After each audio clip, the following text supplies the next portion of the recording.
नमस्कार दोस्तों, स्वागत है आपका यूपीएससी पीसीएस ज्ञान में। मैं डॉक्टर हिमांशु। दोस्तों, this is the second part of our environment PT 365 and we will follow the same procedure as we have followed in the first one. तो वो कौन से प्रोसीजर हैं? ये प्रोसीजर 4 स्टेप का है। कौन कौन सा? सबसे पहले टॉपिक, उसके बाद टॉपिक जैसे कि पहले हम लोग कवर करेंगे ये क्लाइमेट चेंज के टॉपिक्स को, सारे क्लाइमेट के चेंज के टॉपिक्स को, उसके बाद पोल्यूशन के टॉपिक को, और टॉपिक को जैसे ही कवर करेंगे उस टॉपिक से रिलेटेड हम लोग स्टैटिक पोर्शन भी कवर करेंगे, जिसमें मैं आपको बताऊंगा कि इस टॉपिक से रिलेटेड ये स्टैटिक पोर्शन है, ये स्टैटिक पोर्शन है, और आपको जैसे ही आपका ये कवर हो जाए आपको उस स्टैटिक पोर्शन को भी पढ़ लेना है।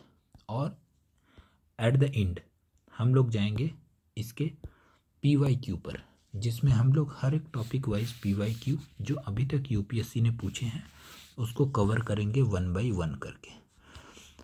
और at the end QR stage आएगा, quick revision segment, where you will have to recall all the topics जिस आपने ऊपर पढ़े हैं।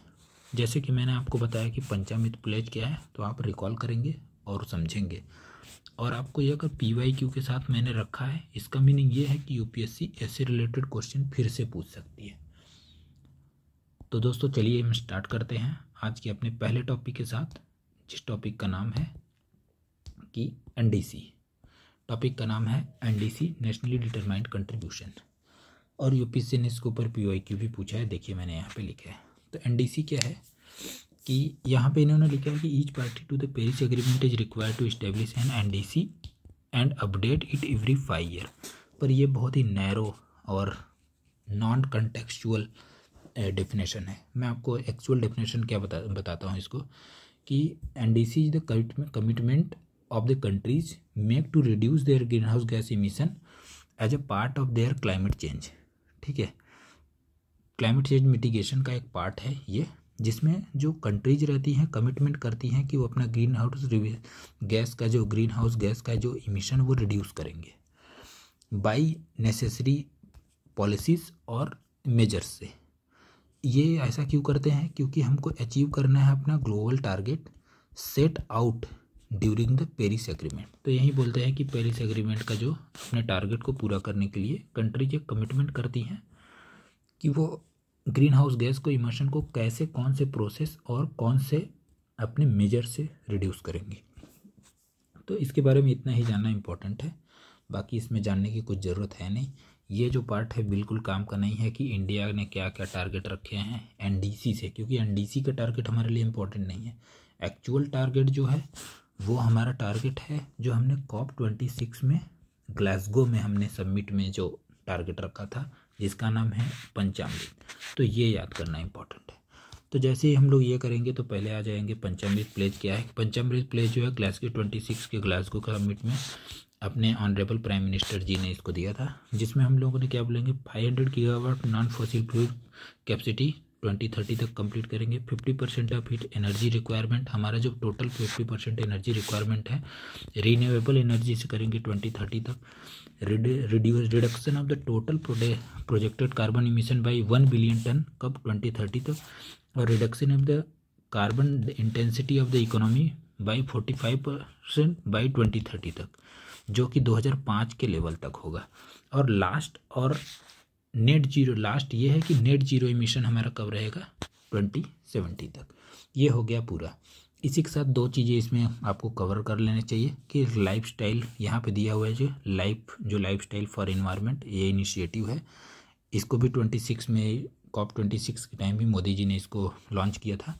ये एक mass movement to nudge the individual and community action to protect and preserve environment. Mobilise करना है 1 बिलियन इंडिविजुअल को एटलीस्ट, और उसके बाद आपको इससे रिलेटेड और कुछ भी होगा तो आपको जाके कवर कर लेना है। यूपीएससी इससे रिलेटेड क्वेश्चन पूछ सकती है। आप इससे रिलेटेड, मैं आपको बताता हूँ कि इससे रिलेटेड PYQ क्या है था कि इसमें momentum for change momentum for the change climate neutral now, एक इनिशिएटिव किसने लॉन्च किया था? यूपीएससी ने ऑलरेडी ऐसे रिलेटेड क्वेश्चन पूछ चुका है। नेक्स्ट टॉपिक पे आते हैं हम लोग की international conferences, convention and initiative के बारे में बात कर रहा है। तो सबसे पहले यूएनएफसीसी के बारे में बात करते हैं, United Nation framework convention and the climate change. ये क्या हुआ, इसका जो अभी का जो 29 जो सबमिट हुआ था, जैसे कि ये वाला 26 वाला था, ये 26 वाला था जो जिसमें हम लोगों ने ये पंचामृत डाला था, वैसे ये 29 वाला कहाँ पे हुआ? बाकू अजरबैजान में। कॉन्फ्रेंस ऑफ पार्टी ये जो है क्या होता है, सीओपी क्या होता है? यूएनएफसीसी का हाईएस्ट डिसीजन मेकिंग बॉडी होती है, जहाँ पे यूएनएफसीसी के मेंबर्स जो होते हैं एनुअली मीटिंग होती है, उनकी रिव्यू करते हैं क्लाइमेट प्रोग्रेस और नेगोशिएट करते हैं अपने कमिटमेंट के ऊपर। फर्स्ट कॉप कहाँ पे हुआ था? बर्लिन के जर्मनी में 1995 में हुआ था। अब हमको इम्पोर्टेंट है ये कि देख लेना चाहिए कि इसमें हमने कौन कौन से की आउटकम ऑफ द कॉप 29। देखिए जनरली यूपीएससी क्वेश्चन वहीं पूछेगी जिसमें इंडिया खुद बहुत बड़ा स्टेप है या तो इंडिया खुद इन्वॉल्व है। तो क्वेश्चन देखिए, ये देखिए पहला हमारे लिए ये इंपॉर्टेंट हो सकता है कि बाकू फाइनेंशियल गोल क्या है कि हमको ट्रिपल करना है finance to the $300 billion annually by 2035 तक। और उसके बाद जैसे कार्बन मार्केट एंड आर्टिकल 6 है, तो आर्टिकल 6 क्या है, ये यूपीएससी क्वेश्चन बना सकता है कि what do you mean by article 6 with respect to the COP 26 या कॉप 29 या तो यूएनएफसीसी, ऐसे क्वेश्चन पूछ सकता है यूपीएससी। तो आपको याद रखना है कि article 6 of the related to climate related to international carbon market, जहाँ पे हम लोग कार्बन मार्केट के बारे में या तो कार्बन को सेल करना है या तो उसको परचेज करना है, उससे रिलेटेड बात करते हैं आर्टिकल 6 में। ये जो ट्रांसपेरेंसी एडाप्टेशन ये सब का कोई ज़रूरत है नहीं। अब यूपीएससी ये क्वेश्चन पूछ सकती है कि लीमा वर्क प्रोग्रेस किससे रिलेटेड है, तो आपको ये पता होना चाहिए कि ऑन जेंडर रिलेटेड जो पेरिस एग्रीमेंट में जो भी जेंडर रिलेटेड जो मेजर्स हैं उससे रिलेटेड होता है Lima work progress on gender to include gender consideration under the convention and Paris agreement. ठीक है, लीमा प्रोग्राम आपको याद रखना है। नेक्स्ट जो होता है कि यूएनएफसीसी के बारे में यहाँ बता रहा था। यूएनएफसीसी क्या है, 1992 में इसको अर्थ समिट भी बोलते हैं, साइन किया गया था। इसका जो हेडक्वार्टर कहाँ, बोन ऑफ जर्मनी में है। उसके बाद ऑब्जेक्टिव क्या है, स्टेबलाइज करना है ग्रीन हाउस गैस कंसनट्रेशन को in the atmosphere to prevent dangerous anthropogenic interference with the climate system. India भी इसका पार्ट है। और इसके 2 की एग्रीमेंट है, कौन कौन से? क्योटो प्रोटोकॉल क्या है, binding commitment to developed nation to reduce green house emission, ये डेवलप्ड नेशन के लिए था। और जो पेरिस एग्रीमेंट है, global accord to limit temperature rise below 2 degree Celsius, 2 degree Celsius जो टेम्परेचर है उससे बढ़ने नहीं देना है। और जनरली हमको कहाँ तक रखना है, 1.5 डिग्री सेल्सियस के आसपास। नेक्स्ट देख लेते हैं कि की initiative declaration launch date COP 29 के कौन कौन से हुआ। तो जो इम्पोर्टेंट है मैंने उसको हाईलाइट किया है, सिर्फ वहीं पढ़िए। और अगर कोई आपको लग रहा है कि पढ़ना चाहिए तो पढ़ सकते हैं, लेकिन इम्पॉर्टेंट नहीं है वो। पहला हम देख लेते हैं कि Baku harmonium climate initiative for farmers. तो ये देखिए ना, इसलिए इम्पोर्टेंट है कि क्योंकि इसको फाओ ने लॉन्च किया है। FAO COP 29 presidency in the partnership with the FAO. इसका जो hosted by FAO as a part of the food and agriculture for sustainable transformation partnership. FAST का जो एक इनिशिएटिव है फाओ का, उसी के एज ए पार्ट किया है। इसका एम क्या है, एक्नॉलेज करना है fundamental role of farmer as agent of climate. Farmers के भी रोल को डिटरमाइन करना है कि कौन कौन से रोल फार्मर्स के होने चाहिए क्लाइमेट एक्शन में। ठीक है, नेक्स्ट आते हैं Baku initiative for the climate finance investment and trade. तो इसमें क्या बोलता है, ये कॉप 29 की प्रेसिडेंसी में को फैसिलिटेड बाय UNCTAD और UNDP, इसलिए ये इंपॉर्टेंट है। तो ये आपको ये दोनों ऑर्गेनाइजेशन का नाम याद रखना है। एम क्या करना है, advance national ambition and action through utilization of climate finance investment and trade को अच्छे से यूटिलाइज करना है UNFCCC के और पेरिस एग्रीमेंट के अकॉर्डिंग में। नेक्स्ट आ जाते हैं हम लोग, ये सब इंपॉर्टेंट नहीं है, अगर आपको पढ़ना होगा तो पढ़ लीजिएगा, नहीं छोड़ सकते इसको। Partnership for the action on the climate transition, pact program पूछ सकता है यूपीएससी कि पैक्ट प्रोग्राम किसने लॉन्च किया है और कहाँ पे। तो आपको ये याद रखना चाहिए कि 29 जो कॉप हुआ था वो बाकू में, वहाँ पे हुआ था। यूएनडीपी ने और FC4S ये दोनों ने मिलकर इसको लॉन्च किया है। एम के इसका foster stronger collaboration between the private sector and government for achieving 1.5 degree से अलाइंड नेशनली डेटा। जो NDC है उसको अचीव करने के लिए प्राइवेट और पब्लिक सेक्टर के कोलैबोरेशन के बारे में ये बात करता है। क्या? पैक्ट मतलब दो लोगों का ही कॉम्बिनेशन या तो कोऑपरेशन को ही पैक्ट बोलते हैं। नेक्स्ट जो आता है टॉपिक वो इंडिया एट COP29। देखो इंडिया ने क्या प्रपोज किया है कि goal of $1.3 trillion annually under the NCQG। India ने क्या बोला है कि NCQG के अंडर में 1.3 ट्रिलियन एनुअली लाना है with 600 billion coming from the grant और इक्विवेलेंट रिसोर्सेज। और इसमें क्या है कि ये बोल रहे हैं कि और एक चीज़ और याद रखना है कि हमने जो लीड IT मीट भी वहाँ पे ही एक साथ में ही होस्ट कर दिया था। किसके साथ? स्वीडन के साथ। कंट्री का नाम याद करना है oscillating low carbon industry transition, मतलब ऐसे कार्बन इंडस्ट्री की तरफ हमको शिफ्ट होना है जिनका कार्बन जो है ना, कार्बन इमिशन कम हो। वो किसके साथ है? Lead IT meet. ये किसके साथ हुआ है? स्वीडन के साथ। ये इंपॉर्टेंट। आर्टिकल 6 हमने ऊपर ऑलरेडी पढ़ लिया है, फिर भी यहाँ पे देख लेते हैं। Article 6 of the Paris agreement क्या बोलता है? Provide member country mechanism for the two cooperate in achieving their nationally NDC through carbon market. Carbon market के थ्रू आपको अपने NDC को कैसे अचीव करना है, इसके बारे में आर्टिकल 6 ऑफ पेरिस एग्रीमेंट बात करता है। यूपीएससी डायरेक्ट क्वेश्चन फ्रॉम कर सकती है, what do you understand by article 6 of Paris agreement. तो आपको ये चीज़ ध्यान में रखना चाहिए। Carbon market is a trading system where entities buy carbon credit to offset their greenhouse gas by supporting projects that reduce or remove emission। ये carbon market कब इंट्रोड्यूस किया गया था? क्योटो प्रोटोकॉल 1997 में। और आपको ये दोनों दिया हुआ है कि ये सब तो आपको पढ़ने की ज़रूरत नहीं है। और यहाँ पे ये देख लेते हैं कि एक और जो इम्पोर्टेंट एक टॉपिक है जिसका नाम है कि करस्पॉन्डिंग एडजस्टमेंट। करस्पॉन्डिंग एडजस्टमेंट क्या होता है कि changes made in the countries emission. अपने कंट्री का जो इमिशन का जो लेवल है उसको चेंज करना है। Level to refer the transport और acquisition import of ITMO international transferred mitigation outcome के हिसाब से चेंजेस एडजस्ट करना है। इसके अंदर कुछ चीज़ें और भी हमको पढ़ लेना चाहिए। जैसे यहाँ पे इन्होंने दी है कि CDM मतलब यहाँ पे बोला है कि ये जो अपना यहाँ पे जो इन्होंने बोला है कि वहाँ पे हम लोग को पढ़ लेना चाहिए CDM के बारे में। पहले यहाँ पे हम देख लेते हैं कि differences between the carbon trading of ये क्योटो प्रोटोकॉल और पेरिस एग्रीमेंट के जो कार्बन ट्रेडिंग है उसमें क्या डिफरेंसेस है। ज़्यादा पढ़ने की ज़रूरत नहीं, बस ये याद रखना कि लिमिटेड था ये डेवलप्ड कंट्री के लिए ही। क्योटो में सारे कंट्रीज जो है कार्बन ट्रेडिंग कर सकते हैं।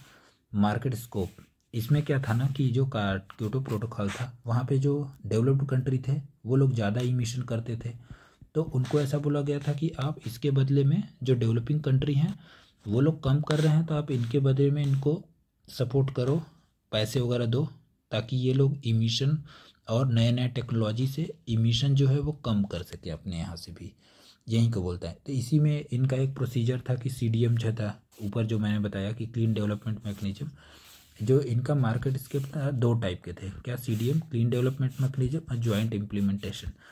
क्लीन जो डेवलपमेंट मैकेनिज्म है वो क्या है? Developed country to implement an emission reduction project in the developing country. Developed country है वो एक इमिशन रिडक्शन प्रोजेक्ट लॉन्च करेगा, इम्प्लीमेंट करेगा कहाँ? डेवलपिंग कंट्री में। ये CDM है। और ज्वाइंट इम्प्लीमेंटेशन में क्या है था कि दोनों लोग एक इक्वल लेवल पे जाके, मतलब डेवलप और डेवलपिंग कंट्री एक अच्छा सा एक इम्प्लीमेंट करेंगे कोई भी प्रोजेक्ट जो कि इमिशन को कम करेगा। ये टॉपिक हो गया यहाँ से ख़त्म। कार्बन मार्केट के बारे में आप पढ़ लीजिएगा कैसे काम करता है। नेक्स्ट आता है जो है क्लाइमेट में फाइनेंस के बारे में। क्लाइमेट फाइनेंस क्या होता है कि हम लोग जो क्लाइमेट का जो ज़्यादा क्लाइमेट फाइनेंस जो होता है ना, इट इज लोकल, नेशनल और transitional funding from the private sector, public sector and alternative sources to support climate change mitigation and adaptation. मतलब क्लाइमेट फाइनेंस में हम अलग अलग सोर्सेज से पैसे लेके एडाप्टेशन और मिटिगेशन प्रोसीजर को फॉलो करते हैं, particularly in the developing country vulnerable to climate change. जो डेवलपिंग कंट्री हैं जो कि क्लाइमेट चेंज के लिए ज़्यादा वल्नरेबल है, उनके लिए क्लाइमेट फाइनेंस है। तो यहाँ पे ये क्या बोले हैं कि अबाउट, तो developing country are disappointed with the enhance new collective quantified goal on climate finance. ये क्या बोलता है कि जो नया जो कलेक्टिव क्वांटिफाइंग गोल्स है, ये आप समझे कि न्यू कलेक्टिव क्वांटिफाइंग गोल्स क्यों लॉन्च किया गया। तो पहले देखिए ना कि 2000 जब COP21 था तो उसमें एक नया new climate finance goal set किया गया था कि जो डेवलप्ड कंट्री हैं वो 100 बिलियन देंगे एनुअली टू डेवलपिंग कंट्री, पर उन्होंने दिया नहीं। तो अभी एक नया गोल लॉन्च किया गया जिसमें से कि जिसका नाम है new collective quantified goal on climate finance. तो इसमें क्या है कि ये जो है, ये वाला जो गोल है वो article 9 of the Paris agreement mandate developed country to provide financial support to the developing country, उसी के अकॉर्डिंग में बनाया गया है। क्लाइमेट फाइनेंस हमने पढ़ लिया। इससे रिलेटेड कुछ की टर्म्स और भी हैं, आप जैसे स्टैटिक के जो पढ़ लीजिएगा। क्या है एडाप्टेशन, क्या होता है एडाप्टेशन, क्या होता है adjusting according to the effect of the climate change. और मिटिगेशन क्या होता है रिड्यूसिंग और avoiding the negative impact of environment. जैसे कि एग्जाम्पल में डिक्रीज करना ग्रीन हाउस गैस को, कंपनसेट करना कंट्रीज़ को या तो किसी भी एरिया को। कार्बन क्रेडिट क्या होता है ये पढ़ लीजिए। कार्बन ट्रेडिंग क्या होता है, कार्बन ट्रेडिंग में भी दो टाइप होते हैं, एक इमिशन ट्रेडिंग और ऑफसेट ट्रेडिंग। मतलब इमिशन में आप कितना इमिशन किए हैं, अगर आपने ज़्यादा कर दिया और किसी ने कम किया है तो आप उससे के साथ ट्रेड कर सकते हैं। ऑफसेट ट्रेडिंग मतलब आप ऐसा प्रोसीजर फॉलो करिए, ऐसा टेक्नोलॉजी फॉलो करिए जो ऑलरेडी इमिशन कम करे, that is offset trading. Next जो होता है यहाँ पे कि global financial mechanism under UNFCCC के अंदर कौन कौन से फाइनेंशियल मैकेनिज्म है, तो ये पढ़ना इंपॉर्टेंट है, PYQ से रिलेटेड क्वेश्चन पूछ हुआ है। लॉस एंड डिमांड फंड क्या है, establish during COP27 held in Egypt, operationalize in COP29 Dubai to provide financial assistant to country vulnerable, financial assistant to countries vulnerable countries, financial assistant देंगे vulnerable countries को। Green climate fund क्या है, COP16 के अंदर में इसको establish किया गया था। इसमें मोबिलाइज करना था कितना 100 बिलियन पर ईयर बाय 2020। ये वही जो हमने ऊपर वाला पढ़ा था ये वाला, उसके ही बारे में बात कर रहा है। और उसके बाद जो है एडाप्टेशन फंड क्या है, इस्टेब्लिश इन 2001। और एडाप्टेशन प्रोजेक्ट के लिए बहुत सारे जो एडाप्टेशन प्रोजेक्ट्स वगैरह हैं उनके लिए ये एडाप्टेशन फंड बनाया गया था। और उसके बाद स्पेशल क्लाइमेट चेंज फंड क्या था, एडमिनिस्टर्ड बाय, ये इंपॉर्टेंट है, ग्लोबल इन्वायरमेंट फैसिलिटी। ये स्पेशल क्लाइमेट चेंज फंड बहुत से क्लाइमेट से होने वाले चेंजेस के लिए, जैसे कि टेक्नोलॉजी ट्रांसफ़र वगैरह और एडाप्टेशन प्रोजेक्ट्स के लिए जो फंड है उसके लिए। लीस्ट डेवलप कंट्रीज फंड क्या है, 2001 में COP7 के टाइम पे इसको इस्टेब्लिश किया गया था। इसमें लीस्ट डेवलप कंट्रीज जो हैं उनको GEF के एडमिनिस्ट्रेशन के थ्रू पैसे ट्रांसफ़र किए जाएंगे और टेक्नोलॉजी ट्रांसफ़र किया जाएगा, बहुत सारी चीज़ें जो कि क्लाइमेट के इम्पैक्ट को कम कर सकते हैं। Fund for responding to loss and damage के बारे में पढ़ लेते हैं। लॉस एंड डैमेज के लिए COP27 के यूएनएफसीसी शर्म शेख इजिप्ट में इसको इस्टेब्लिश किया गया था। Host country for board of the fund कौन है, फिलीपींस से। कंट्री इसका इंपॉर्टेंट है, याद रखिएगा, जनरली फिलीपींस का नाम ऐसे जगह पे नहीं पाते हैं तो ये इंपॉर्टेंट हो जाता है। पर्पज़ क्या है, helping developing country compensated for loss and damage. Next आ जाते हैं टॉपिक पे हमारा जिसका नाम है global environment facilities. Global environment facility क्या है, ये partnership of 18 agency to address world most challenging environmental issues. ये क्या करता है ना, एक एडमिनिस्ट्रेट करता है, एडमिनिस्ट्रेशन का काम करता है पैसे का, जिसमें ये अलग अलग कंपनी को अलग अलग जो प्रोजेक्ट हैं या उसके अंदर ये पैसे उन लोगों को, जितने भी पैसे आते हैं इन्वायरमेंट से रिलेटेड इसी में आते हैं, ये अलग लोगों को डिस्ट्रीब्यूट करता है। ये जेनेसिस का वो 1992 के वहीं अर्थ समिट के टाइम ही हुआ था। और इसका गवर्नेंस किस तरह ग्लोबल इन्वायरमेंट काउंसिल के थ्रू होता है। फंक्शन इसका देख लेते हैं, serve is the financial mechanism to फाई कन्वेंशन को। इम्पॉर्टेंट है ये, सारे के सारे याद कर लेना, यूपीएससी से पीवाईक्यू पूछ चुकी है। कौन कौन से, यूएनएफसीसी वही जो हमने ऊपर पूरा फ्रेमवर्क कन्वेंशन है the climate change, CBD convention है बायोलॉजिकल डाइवर्सिटी के बारे में, यूनाइटेड नेशन कन्वेंशन है कम्बैक्ट डेजर्टिफिकेशन मतलब जिसकी वजह से डेजर्ट जो सूखा वगैरह जो बढ़ता है उसके बारे में ये बात करता है। स्टॉकहोम कन्वेंशन है पीओपी परसिस्टेंट ऑर्गेनिक पोल्यूशन वो वाले इसके में करता है, मिनीमाटा में भी करता है जो मर्क्यूरी पोल्यूशन के होने वाले डिजीज से। ये सब इतने कि ये फाइनेंसिंग का मैकेनिज्म ये प्रोवाइड करता है। और इसका जो जीएफ का ट्रस्टी कौन है, वर्ल्ड बैंक। ये इतना याद रखना है, बाकी ज़्यादा कुछ इंपॉर्टेंट है नहीं। इन्होंने क्या बोला है कि 67 जीएफ काउंसिल प्रोवाइड कितना अप्रूव्स $736 जो मिलियन फंडिंग। ये याद करने की ज़रूरत बिल्कुल नहीं है, बस यहाँ पे ये देखिए कि CGW मतलब कि ये दोनों जो है क्या कि ग्रेट ग्रीन वॉल और सस्टेनेबल सिटी इंटीग्रेटेड प्रोग्राम, ये प्रोजेक्ट है जो ये इन दोनों प्रोजेक्ट को भी फाइनेंशियल मैकेनिज्म दे, फाइनेंशियल सपोर्ट करेगा। क्या है ग्रेट ग्रीन वॉल, क्या है restoring landscape. Great green wall जो है जो भी एरिया है उसका अफ्रीका वाला एरिया है ये सहारा वाला, उसी में एक ग्रीन वॉल जो है ऐसे पूरा ग्रीन वॉल मतलब पेड़ों का एक बनाया हुआ पूरा दीवार बनाया जा रहा है, उसी को ग्रेट ग्रीन वॉल बोलते हैं। उसी को सपोर्ट करने के लिए ये एक प्रोजेक्ट है। और उसके बाद ये जो नेक्स्ट है जो sustainable city integrated program, 20 countries program aim to catalyze urban system transformation. अब आपको ये याद करना है कि कंट्रीज कौन कौन से हैं साहिल रीजन के अंदर।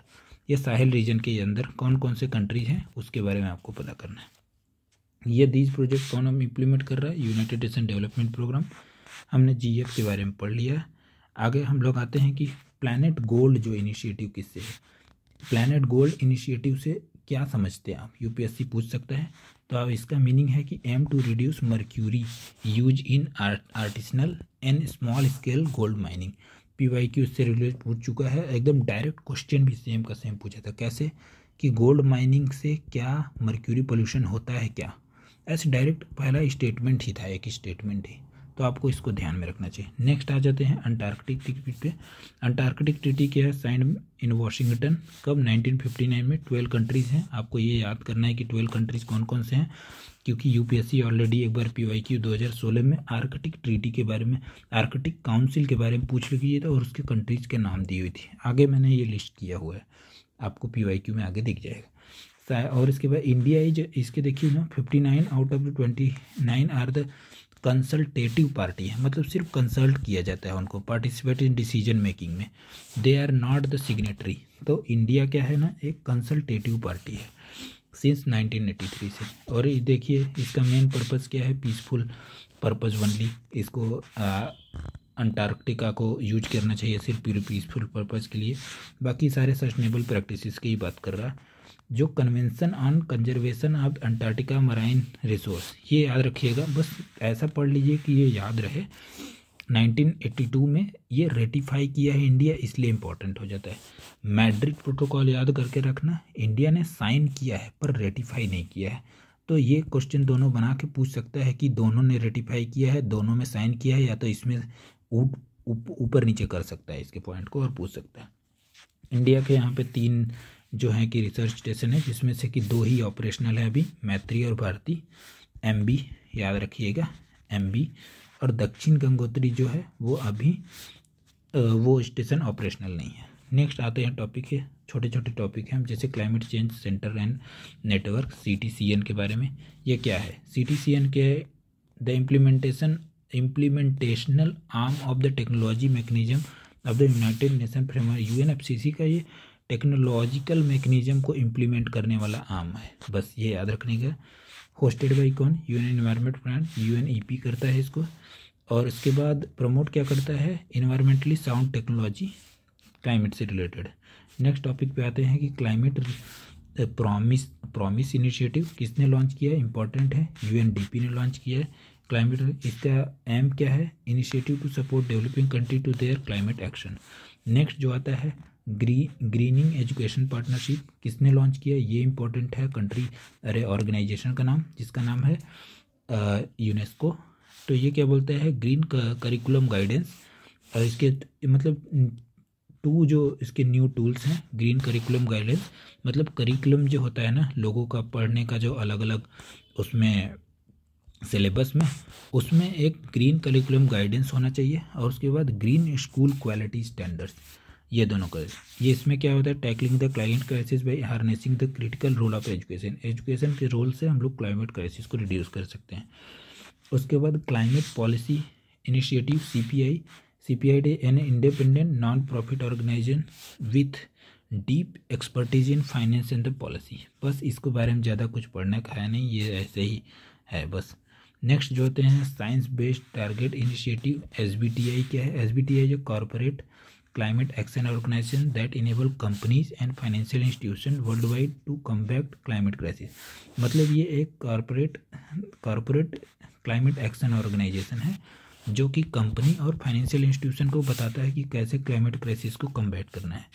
Develop standard tool guidance to meet corporate climate target, corporate को कैसे क्लाइमेट टारगेट को मीट करना है उसके बारे में बताता है। It is incorporated as a charity, ये एज ए चैरिटी है, बस ये याद रखना है। नाइसिस प्रोग्राम के बारे में बात कर रहा है। देखो नाइसिस प्रोग्राम क्या है ना कि nationally information system for the climate and environmental studies, ये किसने लॉन्च किया है, इंडियन स्पेस इसरो ने लॉन्च किया है। इंपॉर्टेंट इसलिए है, department of space along with other ministry जैसे कि national action plan of climate change for the under the framework of NC, जो अपना नेशनल एक्शन प्लान है क्लाइमेट चेंज से रिलेटेड उसके, इसका मेन ऑब्जेक्टिव क्या है, generation and dissemination of the long term essential climate variable derived from the India and other Earth observatory satellites which are crucial for the characterizing Earth climate। ठीक है, next topic पे आ जाते हैं हम लोग को। इंटरैक्ट किसने लॉन्च किया है, ये इंपॉर्टेंट है। Interact large network of research station focused on the Arctic और सराउंडिंग रीजन, मतलब एक, और ये फंडेड बाई EU, ये भी इम्पोर्टेंट है। ये लॉन्च्ड बाय EU नहीं है पर फंडेड बाय EU है, बस ये याद रखना। इंटरैक्ट क्या है, रिसर्च स्टेशन, ऐसा ही एक रिसर्च स्टेशन रहेगा वहाँ पे, कहाँ, आर्कटिक में और उसके रीजन में, जो वहाँ के क्लाइमेट के बारे में बताएगा। नेक्स्ट जो टॉपिक है MYAC million youth action challenge, ये किसने लॉन्च किया है, बस ये याद रखना कि UN climate change learning partnership ने ये लॉन्च किया है। नेक्स्ट इसके बारे में ज़्यादा पढ़ने की ज़रूरत नहीं है। नेक्स्ट आ जाता है टॉपिक हमारा क्लाइमेट मिटिगेशन एंड एडाप्टेशन पे। तो ग्रीन क्रेडिट रूल के बारे में बात कर रहा है। ग्रीन क्रेडिट रूल है, जो ग्रीन क्रेडिट रूल है उसके बारे में ministry of environment and forest ने क्या बोला है कि फर्दर गाइडलाइन दिया है कि ग्रीन क्रेडिट प्रोग्राम कैसे उसका क्या क्या गाइडलाइंस, क्या क्या प्रोविजंस रहेंगे, उसके बारे में गाइडलाइन दिया। ज़्यादा इंपॉर्टेंट है कि ग्रीन क्रेडिट क्या होता है उसके बारे में पढ़ लीजिए। Single unit of an incentive provided for the specific activity delivering positive impact on environment, they can be traded on the dedicated exchange similar to carbon credit। Carbon credit जैसा होता है वैसा ही ग्रीन क्रेडिट होता है जिसका positive impact होता है कहाँ पे, इन्वायरमेंट पे। और ये ग्रीन क्रेडिट और कार्बन क्रेडिट डिफरेंसेस देखना इंपॉर्टेंट है। देखिए ग्रीन क्रेडिट है जो वो इन्वायरमेंट प्रोटेक्शन एक्ट 1960 के अंडर आता है, पर जो कार्बन क्रेडिट है द एनर्जी कंजर्वेशन एक्ट 2001 के अंदर आता है। Benefit individual and community, primary benefit industry और कॉर्पोरेट के लिए। कार्बन क्रेडिट जो है इंडस्ट्री और कार्बन, इसके किसको, प्राइमरी इंडस्ट्री और कॉर्पोरेट को, पर ये इंडिविजुअल और कम्युनिटी को करेगा। नेक्स्ट जो होता है ग्रीन क्रेडिट प्रोग्राम क्या है, market based mechanism for voluntary participation to incentivize environment positive action by different stake holder. अलग अलग स्टेक होल्डर जो ये मार्केट में हेल्प करता है, कैसे, वॉलंटरी पार्टिसिपेट करके इन्वायरमेंट के पॉजिटिव एक्शन के लिए। इसका लाइफस्टाइल फॉर इन्वायरमेंट हमारा एक इनिशिएटिव है ही, उसी के इसका समझ सकते हैं कि जो लाइफस्टाइल जो हमारा इनिशिएटिव है उसी को ये सपोर्ट करने के लिए है। इनकरेज करता है इंडस्ट्री को, कंपनी को और अदर एंटिटीज़ को for climate positive climate action. फिर उसके बाद ministry of environment forest and climate change as a nodal agency है इसकी। और ICFRE कौन सा, Indian council for forest research, forest ये याद रखिएगा बस इसे, फॉरेस्ट रिसर्च एंड एजुकेशन जो है ये इसको एडमिनिस्टर करेगी। और जो प्रोजेक्ट रजिस्ट्रेशन, वेरिफिकेशन और issuance of the carbon credit जो है वो भी ICFRE करेगी। नेक्स्ट जो होता है टॉपिक, ये भी ज़्यादा पढ़ने की ज़रूरत होती है, offset mechanism. Carbon offset mechanism मैंने ऊपर ऑलरेडी बता दिया है, और कार्बन क्रेडिट ट्रेडिंग सिस्टम मैंने ऊपर बता दिया। Performance achieve and trade scheme, PAT scheme जो है मैंडेट क्या करता है, large energy intensive industry to reduce क्या their specific energy consumption, their target the industry that exceed their target earn energy saving certificate. जो भी अपने जो टारगेट को अचीव कर लेंगे उनको एक टारगेट सेविंग सर्टिफिकेट मिलेगा जिसे वो बेच सकते हैं दूसरे को। नेक्स्ट क्वेश्चन रहता है ग्रीन वॉशिंग के बारे में। देखिए इसके बारे में भी UPSC ने 2022 में क्वेश्चन पूछ लिया है। डायरेक्ट समझिए कि ग्रीन वॉशिंग क्या होता है। कोई भी एक्टिविटी, सिंपल लैंग्वेज में आपको बता रहा हूँ, कोई भी एक्टिविटी जब कोई कॉरपोरेट या तो कोई कंपनी करती है जिसमें ये दिखाती है कि मैंने ये सारे प्रैक्टिसेस ऐसे किए हैं जिसपे जिसका इन्वायरमेंट पे कोई नेगेटिव इम्पैक्ट नहीं है, पर एक्चुअली में उसका बहुत सारे नेगेटिव इम्पैक्ट होते हैं। Guideline define it is as any deceptive और misleading practices which include concealing, omitting और hiding relevant information by exaggerating, making vague, false और अनसस्टेनेबल एनवायरमेंटल क्लेम्स। उसी को बोलते हैं हम लोग ग्रीन वॉशिंग। UPSC ने 2022 में इससे रिलेटेड PYQ पूछा है। अलग जो की टर्म्स हैं उसके बारे में पढ़ लेना चाहिए हमको। ग्रीन हाउसिंग क्या होता है, अंडर रिपोर्टेड और hide sustainable credential to avoid scrutiny. बहुत सारे आप अपने क्रेडेंशियल वगैरह को छुपा लेके देते हैं ताकि स्क्रूटिनी उसकी जांच ना हो। ग्रीन राइजिंग क्या होता है, व्हेन अ कंपनी रेगुलरली जो change its ESG, environment, social and governance target before achieving them. आपको जो टारगेट दिया है आप उसको अचीव करने से बार 10 बार चेंज कर रहे हैं, उसी को ग्रीन वॉशिंग बोलते हैं, अरे ग्रीन राइजिंग बोलते हैं। ग्रीन लेबलिंग क्या होता है, labelling of an essentially unsustainable product as a green. कई सारे ऐसे जो अनसस्टेनेबल प्रोडक्ट होते हैं जिनको आपने लेबल कर दिया है कि नहीं ये सस्टेनेबल प्रोडक्ट है। ग्रीन लाइटिंग क्या होता है, highlighting of an particular green feature of a business, product and activity to draw attention away from the environmentally normal harmful action. मतलब आपने कोई ऐसा प्रोजेक्ट, आपने कोई ऐसा चीज़ बना दिया जिसमें सिर्फ 1% जो है वो इन्वायरमेंटल सस्टेनेबल चीज़ है, तो आप इतना ज़्यादा उसको हाईलाइट कर रहे हैं कि जो आपने 90% जो इन्वायरमेंटली हार्मफुल वर्क किया है वो इग्नोर हो रहा है या तो वो हाइड किया रहा है। उसी को ग्रीन लाइटिंग, लाइट डाल रहे हैं आप वहाँ पे जो कि अनसस्टेनेबल प्रैक्टिसेस है। उसके बाद ग्रीन शिफ्टिंग क्या है, when company reduce the climate crisis to consumer. Reduce क्या करता है, reduce the climate crisis to consumer and shift responsibility to individual. जैसे कि ये कंपनी है और ये इंडिविजुअल है, तो जब कंपनी रिड्यूस करती है climate crisis to the consumer, एक कंज्यूमर के ऊपर जो है क्लाइमेट क्राइसिस को रिड्यूस करती है और अपने ऊपर शिफ्ट कर लेती है, इसको ग्रीन शिफ्टिंग बोलते हैं। ग्रीन क्राउडिंग क्या आता है, when company hide within a group and is slow to add. मतलब जैसे कि मान लीजिए कि प्लास्टिक को बैन करने के लिए गवर्नमेंट ने बोल दिया था, तो 7-8 टाइप के प्लास्टिक हैं, कोई इतना MM का है, कोई उससे ज़्यादा MM का है, तो उसी में कोई छुप के ऐसा प्लास्टिक है जो कि बहुत दिनों तक यूज में आ रहा है और स्लो टू एडॉप्ट सस्टेनेबिलिटी, और दिखा रहा है कि नहीं वी आर सस्टेनेबल। नेक्स्ट आ जाते हैं एडिक्वेट डिस्क्लोजर क्या है, ensure all environment claim to. इसमें क्या बोला है, यही जो गाइडलाइन दिया है सेंट्रल कंज्यूमर प्रोटेक्शन अथॉरिटी ने, कि बोला है कि आपको इंश्योर करना है ऑल इन्वायरमेंट क्लेम एड और communication are fully disclose either directly और through technologically like QR code और वेब लिंक्स के आप थ्रू आपको करना है। यहाँ पे बियर देखिए other initiative taken by the prevent green washing को रोकने के लिए अदर कौन कौन से इनिशिएटिव्स लिए गए हैं, तो ब्यूरो BIS का है जो eco labelling of product and services करता ही है। Green rating project by centre for the science and environment. और उसके बाद जैसे इंडिया ग्रीन बिल्डिंग है, बिल्डिंग वगैरह में जो है सस्टेनेबल प्रैक्टिसेस करवाने हैं, जिससे कि जो ग्रीन हाउस गैस इमिशन, उसके बाद हीट डोम वगैरह को रिड्यूस किया जा सके। और उसके बाद सेबी का business responsibility and sustainable report, ये याद रखिएगा। हम लोग जनरली जो business responsibility and sustainable report को हम लोग नहीं मानेंगे कि सेबी का रिपोर्ट है, ये इंपॉर्टेंट है, याद रखिए। नेक्स्ट टॉपिक पे आ जाते हैं, जिसका नाम है direct air capture and storage plant. देखिए यहाँ पे सारा जो गेम ही है वो गेम है कि कैसे हम लोग कार्बन को CO2 को कैप्चर कर रहे हैं और इसको स्टोर कर रहे हैं। PYQ 2023 UPSC has already asked about the carbon capture and sequestration. आप जो है इसको, ये सब टॉपिक जो मैं बोल रहा हूँ कि ये PYQ में दिया है, अगर आप मेरा PYQ का जो PYQ सीरीज है 10 क्वेश्चन पर डे सीरीज, अगर आप वो देख के आएंगे तो आप बेहतर समझ पाएंगे यहाँ पे कितना ज़्यादा मैंने लिंक किया है हर एक PYQ को टॉपिक वाइज से। तो जैसे ही आप वहाँ से PYQ करके आएंगे तो आप यहाँ पे टॉपिक पढ़ते टाइम मैंने आपको याद दिलाऊंगा, तो आपका double triple revision at time होता रहेगा।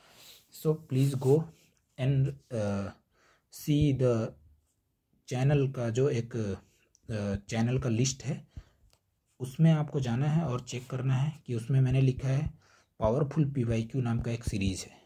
आप उसके प्लेलिस्ट में जाएंगे, पावरफुल PYQ नाम का एक प्लेलिस्ट में लिस्ट है, उस लिस्ट के अंदर आपको 10 क्वेश्चन पर डे सीरीज मिलेगा। आप उसको फॉलो करिए और अपना PYQ पूरा रिवाइज करिए। नेक्स्ट जो आता है इसके बारे में हम पढ़ते हैं, वर्ल्ड लार्जेस्ट क्या है, DAC's प्लांट। देखिए मैंने ऐसा कुछ लिखा हुआ है तो समझ लीजिए कि PCS के लिए ज़्यादा इंपॉर्टेंट, PCS वालों के लिए।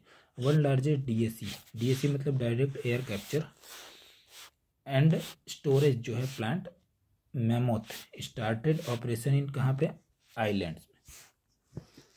यहाँ पे है जो DAC and technology, carbon dioxide removal technology है, कैप्चर करता है कार्बन डाइऑक्साइड को directly from the atmosphere at any location. जो कार्बन डाइऑक्साइड को removal and technology with capture carbon dioxide directly from atmosphere at किसी भी। अब ये देखिए इसमें जो कार्बन डाइऑक्साइड CO2 कैप्चर और DACS जो टेक्नोलॉजी है, इसमें फ़र्क ये है कि कहीं से भी कार्बन को कैप्चर कर सकती है। जैसे मान लीजिए कि कहीं भी रोड पे खड़ा होके या तो किसी भी फील्ड से कार्बन जो भी इन्वायरमेंट में उसको कैप्चर कर लेती है। पर जो हमारा CO2 टेक्नोलॉजी रहता है ना, वो जनरली जैसे कि ये कोई इंडस्ट्री है जो कि इमिशन कर रही है कार्बन का, तो वो यहाँ पे ही लगाना पड़ता था उसको कैप्चर करने के लिए, पर ये जो कहीं से भी कर सकती है, इसलिए ज़्यादा इंपॉर्टेंट है। Carbon dioxide can be permanently stored in the deep geological formation for और यूज फॉर वेरियस एप्लीकेशंस में यूज किया जा सकता है। इसका बोलना अबाउट CDR क्या होता है, कैप्चर कार्बन डाइऑक्साइड रिमूवल। ये CDR is anthropogenic activity that remove carbon dioxide from atmosphere and store durably in the geological, terrestrial and ocean reservoirs. बहुत अच्छे से मैंने इसके PYQ में कवर किया है, प्लीज़ जाके देखना ना भूलें। अदर CDR इनिशिएटिव्स क्या हैं, जैसे afforestation, reforestation in the soil, carbon sequestration, fixing atmospheric carbon in the biomass in soil. इस पे भी UPSC ने PYQ एक पूछा है, इसके बारे में डायरेक्ट स्टेटमेंट ही यहीं बनाया है। इन्हेंस करता है weathering, mining of the rock contain minerals that naturally क्या करते हैं, वो एब्जॉर्ब करते हैं कार्बन डाइऑक्साइड को। फिर ओशियन बेस्ड CDR में हम लोग जाके उसको स्टोर करके रखते हैं। नेक्स्ट आ जाते हैं टॉपिक पे, जिसका नाम है कोटिन carbon dioxide to methanol conversion. ये क्या है, इंडिया का, ये देखिए फिर PCS के लिए क्वेश्चन बन सकता है। इंडिया का first carbon dioxide to methanol pilot plant जो है has been proposed in Pune Maharashtra में। ये CO2 टू मिथेनॉल कन्वर्जन क्या होता है, इसके बारे में पढ़ लेते हैं। कैप्चरिंग कार्बन डाइऑक्साइड में बिफोर इंटर एटमॉस्फेयर, एटमॉस्फेयर में जाने से पहले ही हम लोग कैप्चर करते हैं from industry source like power plant और directly from air. Capture carbon dioxide then hydrogenated, hydrogen के साथ उसको रिएक्ट करके हम लोग प्रोड्यूस करते हैं टू प्रोड्यूस मिथेनॉल। मिथेनॉल क्या होता है, मिथेनॉल के ऊपर भी UPSC ने एक बार क्वेश्चन पूछा है। Methanol is the wood alcohol and it's a low carbon hydrogen carried fuel produced from the high ash coal agriculture residue carbon dioxide from the thermal power plant and natural gas. Initiative in India for the methanol production के लिए नीति आयोग का जो methanol economy programme, ये याद रख लीजिएगा, methanol economy programme by NITI Aayog, याद रखिएगा। M2 इसका एम क्या है, converting coal reserves and municipal solid waste into किसमें, मिथेनॉल में। BIS का है जो 20% जो हमको ब्लेंडिंग करना है मिथेनॉल का किसके साथ, LPG के साथ। नेक्स्ट जो आता है देखिए carbon capture utilization and storage है, सेम प्रोसेस है, वही होता है। कार्बन को कैप्चर करते हैं, यहाँ से यूटिलाइज करते हैं, या तो किसी चीज़ में बनाने में यूज कर लेते हैं, कैप्चर का use as the resource for the feed stock to create product and services, जैसे कि ये अप्लायंसेस वगैरह बनाने में, या तो हम कहीं पे अंदर जो कोल माइनिंग वगैरह का जो एरिया होता है जो खाली पड़ा रहता है उसमें स्टोर करके रख देते हैं। ग्रीन टग ट्रांसपोर्टेशन प्रोग्राम, सबसे पहले समझ लीजिए कि टग क्या होता है। टग जो होता है ना, वो होता है कि tug is a particular class of the boat which help mega ship enter और लीव अ पोर्ट, किसी भी पोर्ट को अंदर आने और जाने में जो हेल्प करता है उसी का नाम टग है। तो यहाँ पे ये आपको जैसे ही अब टग समझ में आ गया तो आपको ये समझ में आएगा ministry of the port and shipping and waterway है, इसने इसको लॉन्च किया है इस प्रोग्राम को। की इनिशिएटिव अंडर द पंचकर्म संकल्प के अंदर एक संकल्प के अंदर ही एक इनिशिएटिव इसका 30% फाइनेंशियल सपोर्ट देगा इसमें ministry to promote the green shipping को। इसका एम क्या है, फेज आउट करना है conventional fuel based harbour tugs को, operation in India major port and place them with green tugs के साथ, जो कन्वेंशनल टग्स है उसको ग्रीन टग्स के साथ, जो मेजर इसका अप्रोच यही है, एम यही है कि शिप चेंज करना है।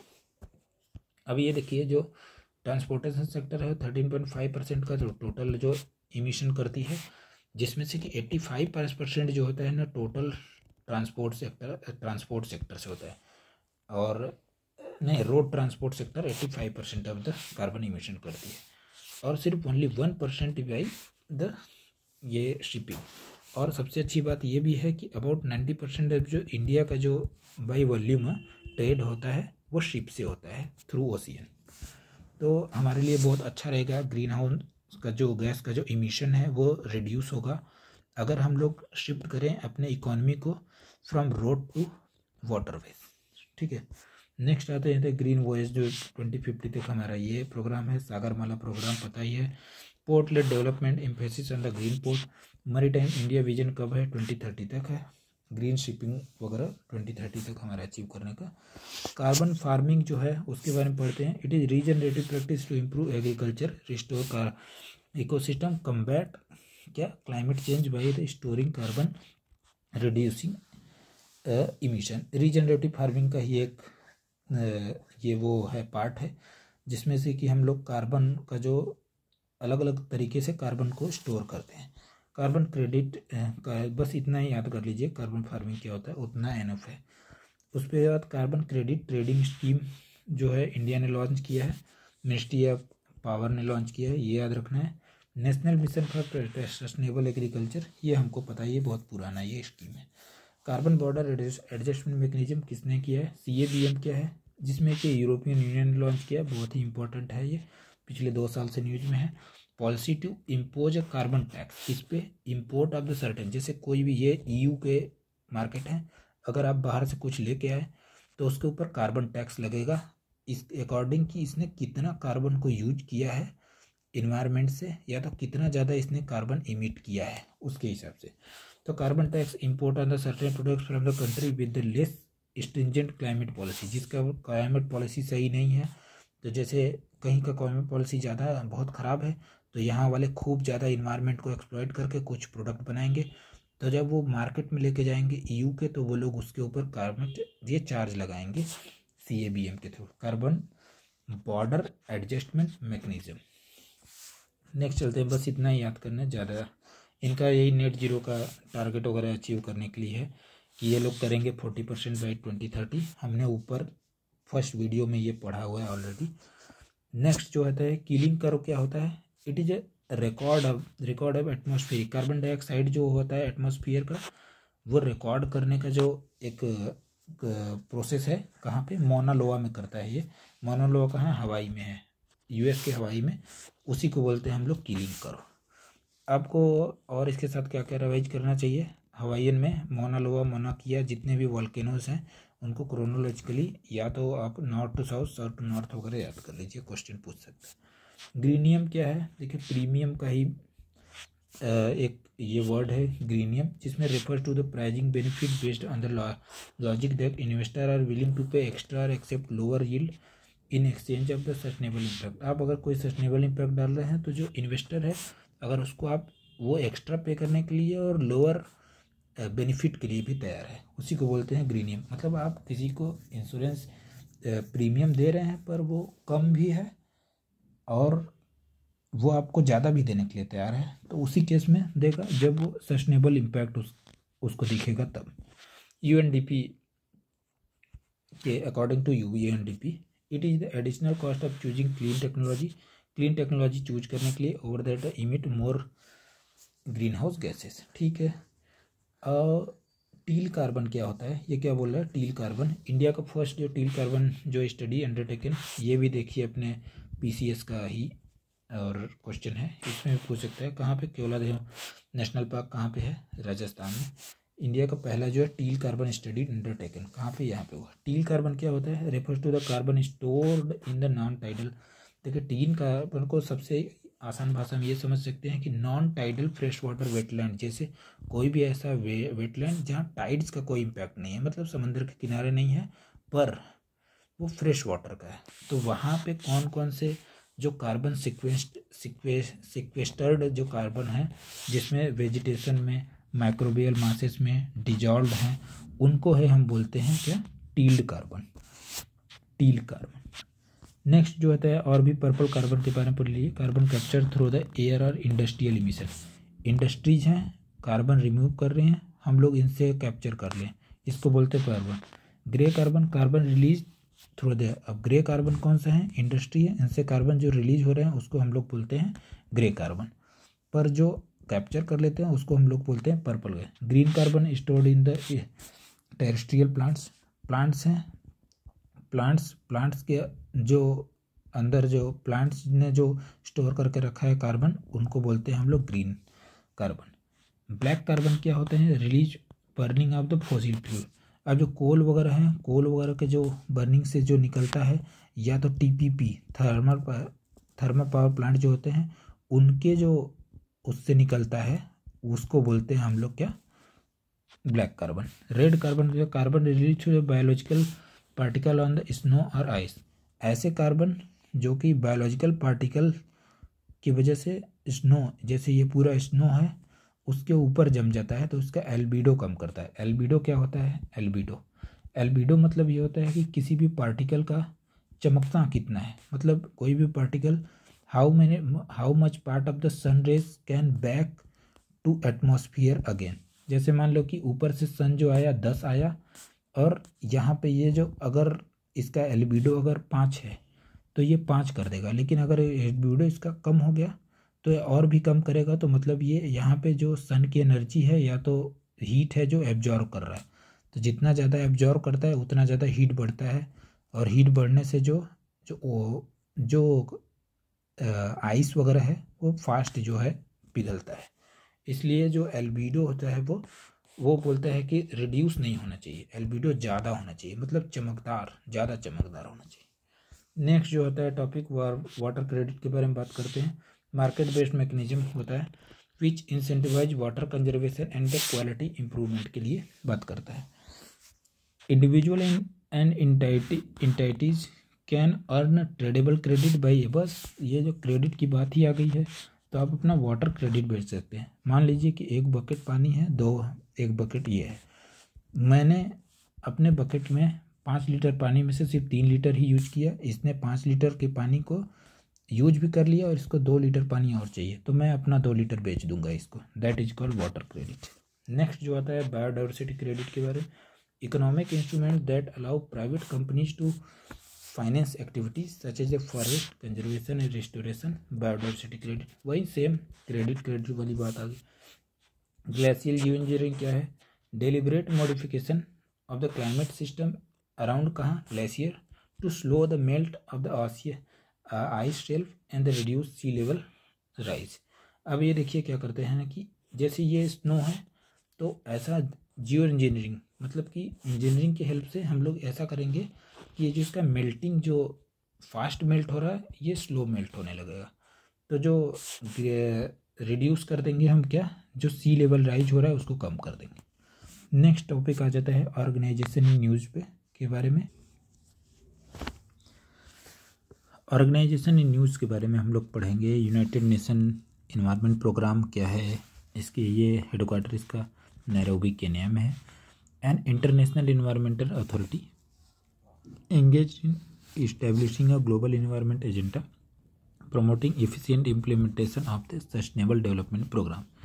1972 में इस्टेब्लिश किया गया था UN conference on the human environment, और 193 कंट्रीज इसके मेंबर्स हैं इंक्लूडिंग इंडिया। इन्वायरमेंट फंड जो है ये फंडिंग में जैसे release a voluntary contribution for over 95% of the funding needs. 95% जो इसका फंडिंग है वॉलेंट्रली कंट्रीज कंट्रीब्यूट करते हैं इसको। Environment fund is a UNEP का कोर फंड है जो। उसके बाद host the secretariat for the various जो कन्वेंशंस के लिए, जैसे कि ये देखेंगे कि CMS जो है convention on the conservation of the migratory species of wild animal, migratory species के लिए सारे कन्वेंशन को ये है उसको भी एडमिनिस्टर करता है। साइट्स जो होता है जो इंटरनेशनल ट्रेड वगैरह जो होता है उससे भी करता है।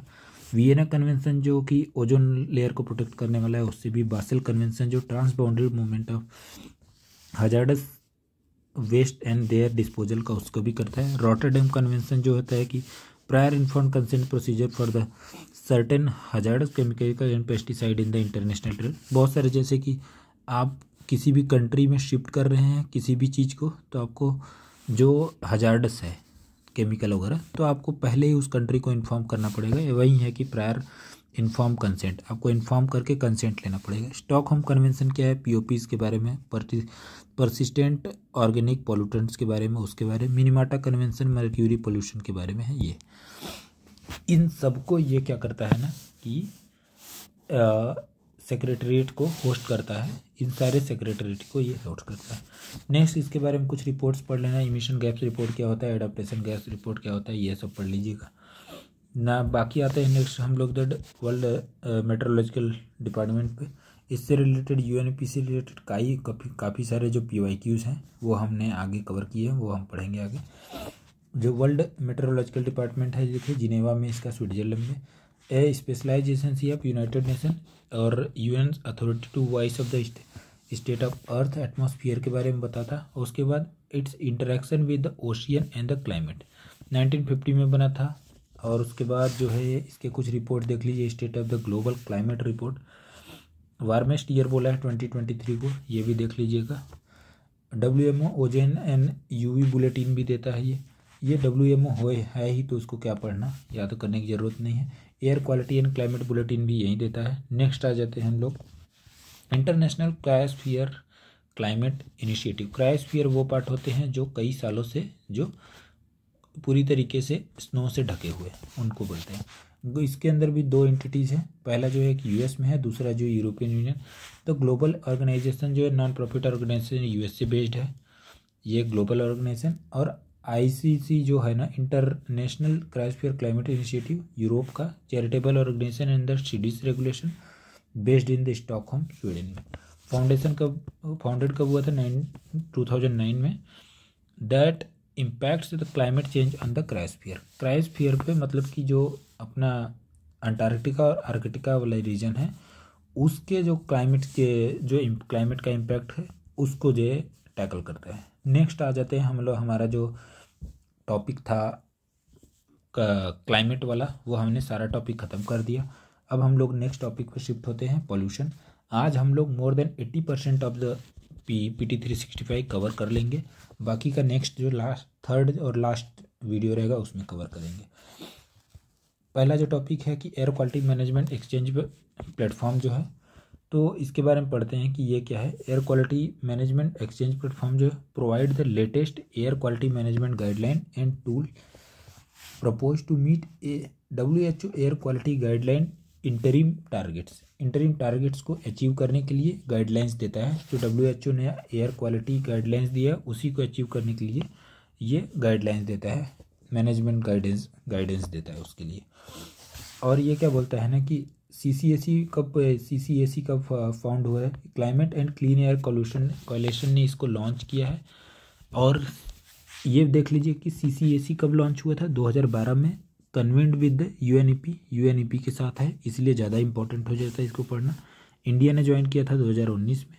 इट वर्क टू रिड्यूस, कौन, CCAC, climate and clean air coalition, work to reduce powerful but short lived climate pollutant, वैसे पोल्यूटेंट्स जो कि शॉर्ट लिव्ड होते हैं, इन्वायरमेंट में शॉर्टली बहुत कम दिनों के लिए प्रेजेंट रहते हैं, पर उनका इम्पैक्ट बहुत ज़्यादा रहता है, मोर देन कार्बन डाइऑक्साइड, जैसे methane, black carbon, SFC, troposphere, ozone. आपको याद रखना है, क्वेश्चन पूछता है कि which are the short lived climate pollutant, PYQ इससे रिलेटेड एक बार पूछ चुका है।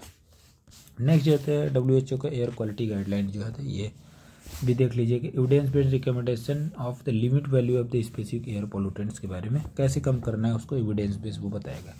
Global nitrous oxide assessment report कौन देता है, सीसीएसी और फाओ मिलकर देता है, बहुत ही ज़्यादा इंपॉर्टेंट है, ये पढ़ लीजिएगा। नेक्स्ट ये होता है फ्यूल गैस डीसल्फ्यूरिकेशन, क्या बोलते हैं, डीसल्फ्यूरिकेशन मतलब कि सल्फर का जो कंटेंट है उसको कम करना, रिड्यूस करना।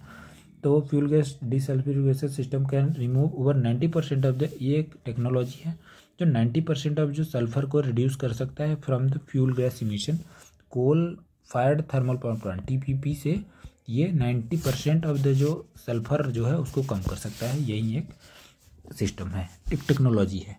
Majorly 3 types of the FCT, ये इंपॉर्टेंट है, याद कर लीजिएगा। ड्राई सॉर्बेंट, लाइमस्टोन को यूज करते हैं हम, चूना को ड्राई फॉर्मेट में, वेट वाला भी यूज करते हैं, वेट मतलब जो भिगाने के बाद भी, सी वाटर वेस्ट भी यूज करते हैं उसमें। नेक्स्ट टॉपिक पे आ जाते हैं हम, जिनका इससे रिलेटेड मैं आपको बताना चाह रहा हूँ कि क्या क्या जो है वो हमको पढ़ लेना चाहिए।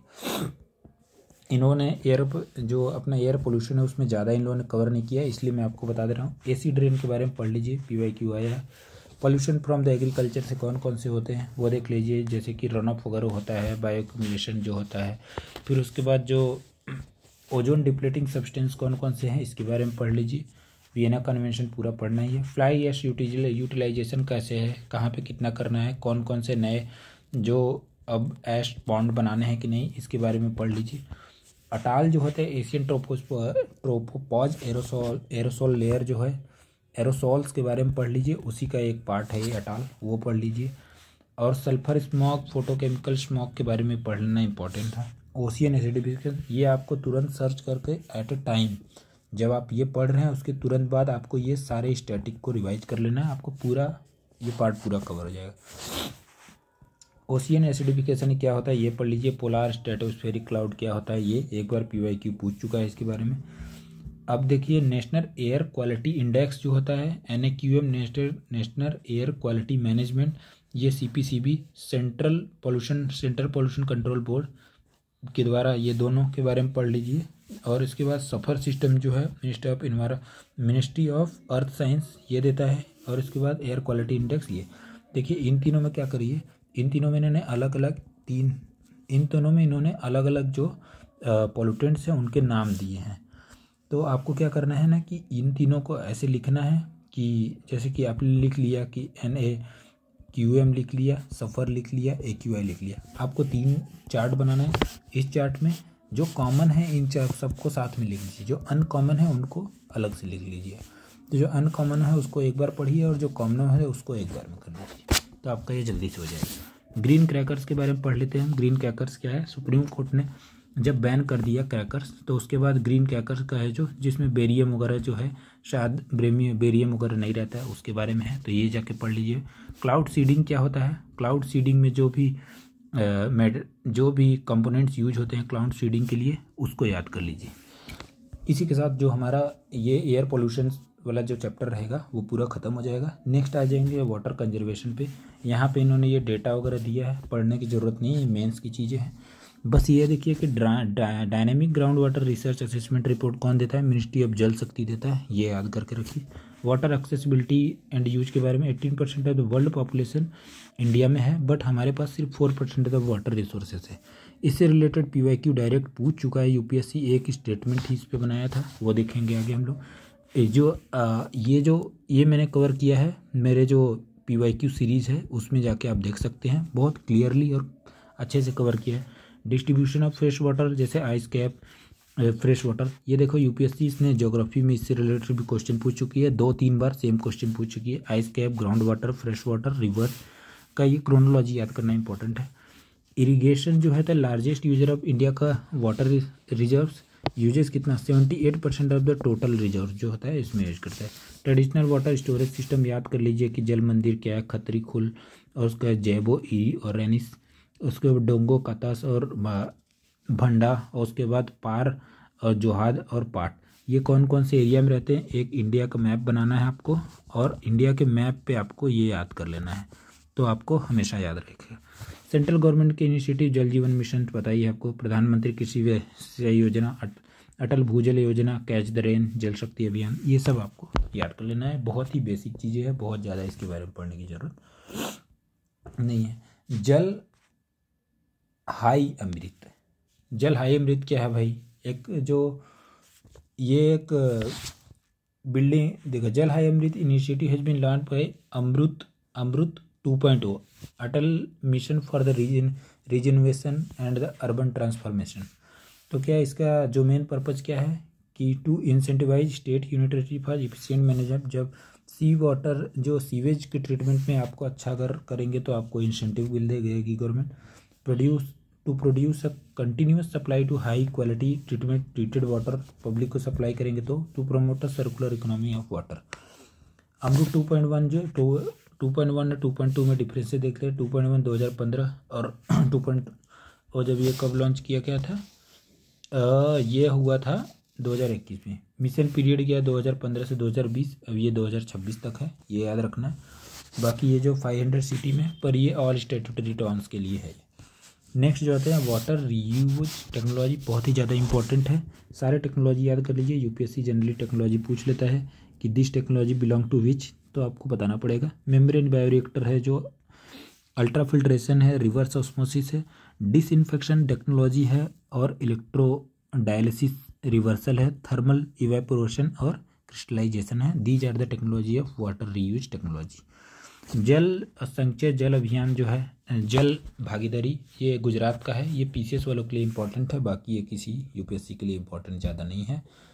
क्या है, सिर्फ एग्जाम्पल लिख सकते हैं मेंस में। डायरेक्ट आते हैं यूनाइटेड नेशन वाटर कन्वेंशन के बारे में। यूनाइटेड नेशन वाटर कन्वेंशन है तो ये क्या है कि 1992 में बना था, लीगली बाइंडिंग है। मेंबर इंडिया, सबसे ज़्यादा इंपॉर्टेंट ये कि India is not member of united nation water convention.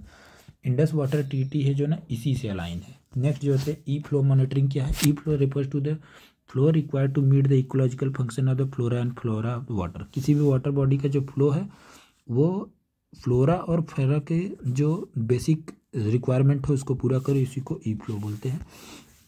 It will क्या allow real time analysis of the water quality of the Ganga, Yamuna और other tributaries. National water awards के बारे में बात कर लें, प्रेसिडेंट ने अभी दिया है, जो कि 5th नेशनल वाटर अवार्ड कहाँ पे, दिल्ली में हुआ है। मिनिस्ट्री ऑफ जल शक्ति इसकी नोडल मिनिस्ट्री है। ये इतना पढ़ लीजिए। प्रेजेंटेड कितना होता है, 9 कैटेगरी में इसको प्रेजेंट करते हैं। उड़ीसा के बाद बेस्ट स्टेट है, सूरत और गुजरात जो है बेस्ट अर्बन लोकल बॉडी है। इसके बारे में हम लोग देखते हैं, कुछ चीज़ें और भी पढ़ लेना चाहिए, जैसे कि बीओडी और सीओडी पढ़ लीजिए, biological oxidant, chemical oxidant, PIQ 2 BOD से डायरेक्ट 2017 में पूछ चुका है यूपीएससी। ट्रेस मेटल्स सारे पढ़ लीजिए, लीड, मर्क्यूरी, कैडमियम वगैरह। फिर उसके बाद मर्क्यूरी पोल्यूशन, PYQ 2023 में यूपीएससी ने पूछा है, मैंने कवर किया है मेरे PYQ सीरीज में। अनक्लॉज के बारे में पढ़ लीजिए, ये भी पढ़े। UN क्लॉज के बारे में पढ़ लीजिए, ब्लास्ट वाटर मैनेजमेंट कन्वेंशन और बंकर कन्वेंशन, ये दोनों वाटर से ही रिलेटेड है, इनके बारे में पढ़ लीजिए, सर्च कर लीजिए डायरेक्ट गूगल पे। ओलिगोट्रॉपिक क्या होता है, यूट्रॉपिक क्या होता है, यूट्रोफिकेशन क्या होता है, एल्गल ब्लूम क्या होता है, बायोरेमेडिएशन, ये मैंने ऑलरेडी PYQ वाले सीरीज में कवर किया है, वो से जाके देख सकते हैं। इन सबसे रिलेटेड PYQ यूपीएससी ने पूछ चुका है। नेक्स्ट जो आता है वो टॉपिक आता है वेस्ट मैनेजमेंट के लिए। PYQ पूछ चुकी है सॉलिड वेस्ट मैनेजमेंट रूल 2017 के बारे में, तो आपको वेस्ट मैनेजमेंट के बारे में डायरेक्ट देख लेना। Support low and middle income country including small island developing state in addressing chemical including, ये है जो global framework on the chemical fund जो है, ये इसका काम क्या है कि सपोर्ट करता है लो मिडिल इनकम कंट्री को including small island intensively in addressing जो है क्या chemical including product and waste in line with the international standards के साथ। नेक्स्ट जो है बासेल कन्वेंशन क्या है ये पढ़ लेना है। ऊपर ही हमने पढ़ा है कि international treaty to regulate transboundary movement and disposal of hazardous material के बारे में, वेस्टेज के बारे में ऊपर हमने पढ़ा है। स्टॉकहोम कन्वेंशन क्या है, global treaty to reducing the effect of POPs के बारे में। ये दोनों को हमने देखा भी कि जो जीईएफ है जो वो सेक्रेटेरिएट देता है, ऊपर पढ़ा है हमने। ऑल्सो रिवाइज क्या करना है, source of the solid waste वगैरह ये ज़्यादा है, किसी भी वेस्ट का जो सोर्स ज़्यादा इंपॉर्टेंट होता है और उसका इम्पैक्ट ये याद रखिएगा। ई वेस्ट के बारे में पता है, इलेक्ट्रॉनिक वेस्ट के बारे में बात करता है। कोई भी इलेक्ट्रॉनिक वेस्ट क्या है, इलेक्ट्रॉनिक इक्विपमेंट है, सोलार फोटोवोल्टिक वोलेटिक, और उसके बाद discarded as a waste without the intent of reuse, उसी को हम लोग ई वेस्ट बोलते हैं। ई वेस्ट मैनेजमेंट रूल कई बार आ चुका है, अभी रिसेंटली 2024 में भी आया है। और जो हमारा बासेल कन्वेंशन हमने ऊपर पढ़ा, ई वेस्ट चैलेंजेस है जो R2 कोड ऑफ प्रैक्टिस, ये PYQ है, यूपीएससी का PYQ है। R2 code of practice include tool responsible for promoting environmentally responsible practice in the electronic recycling industry.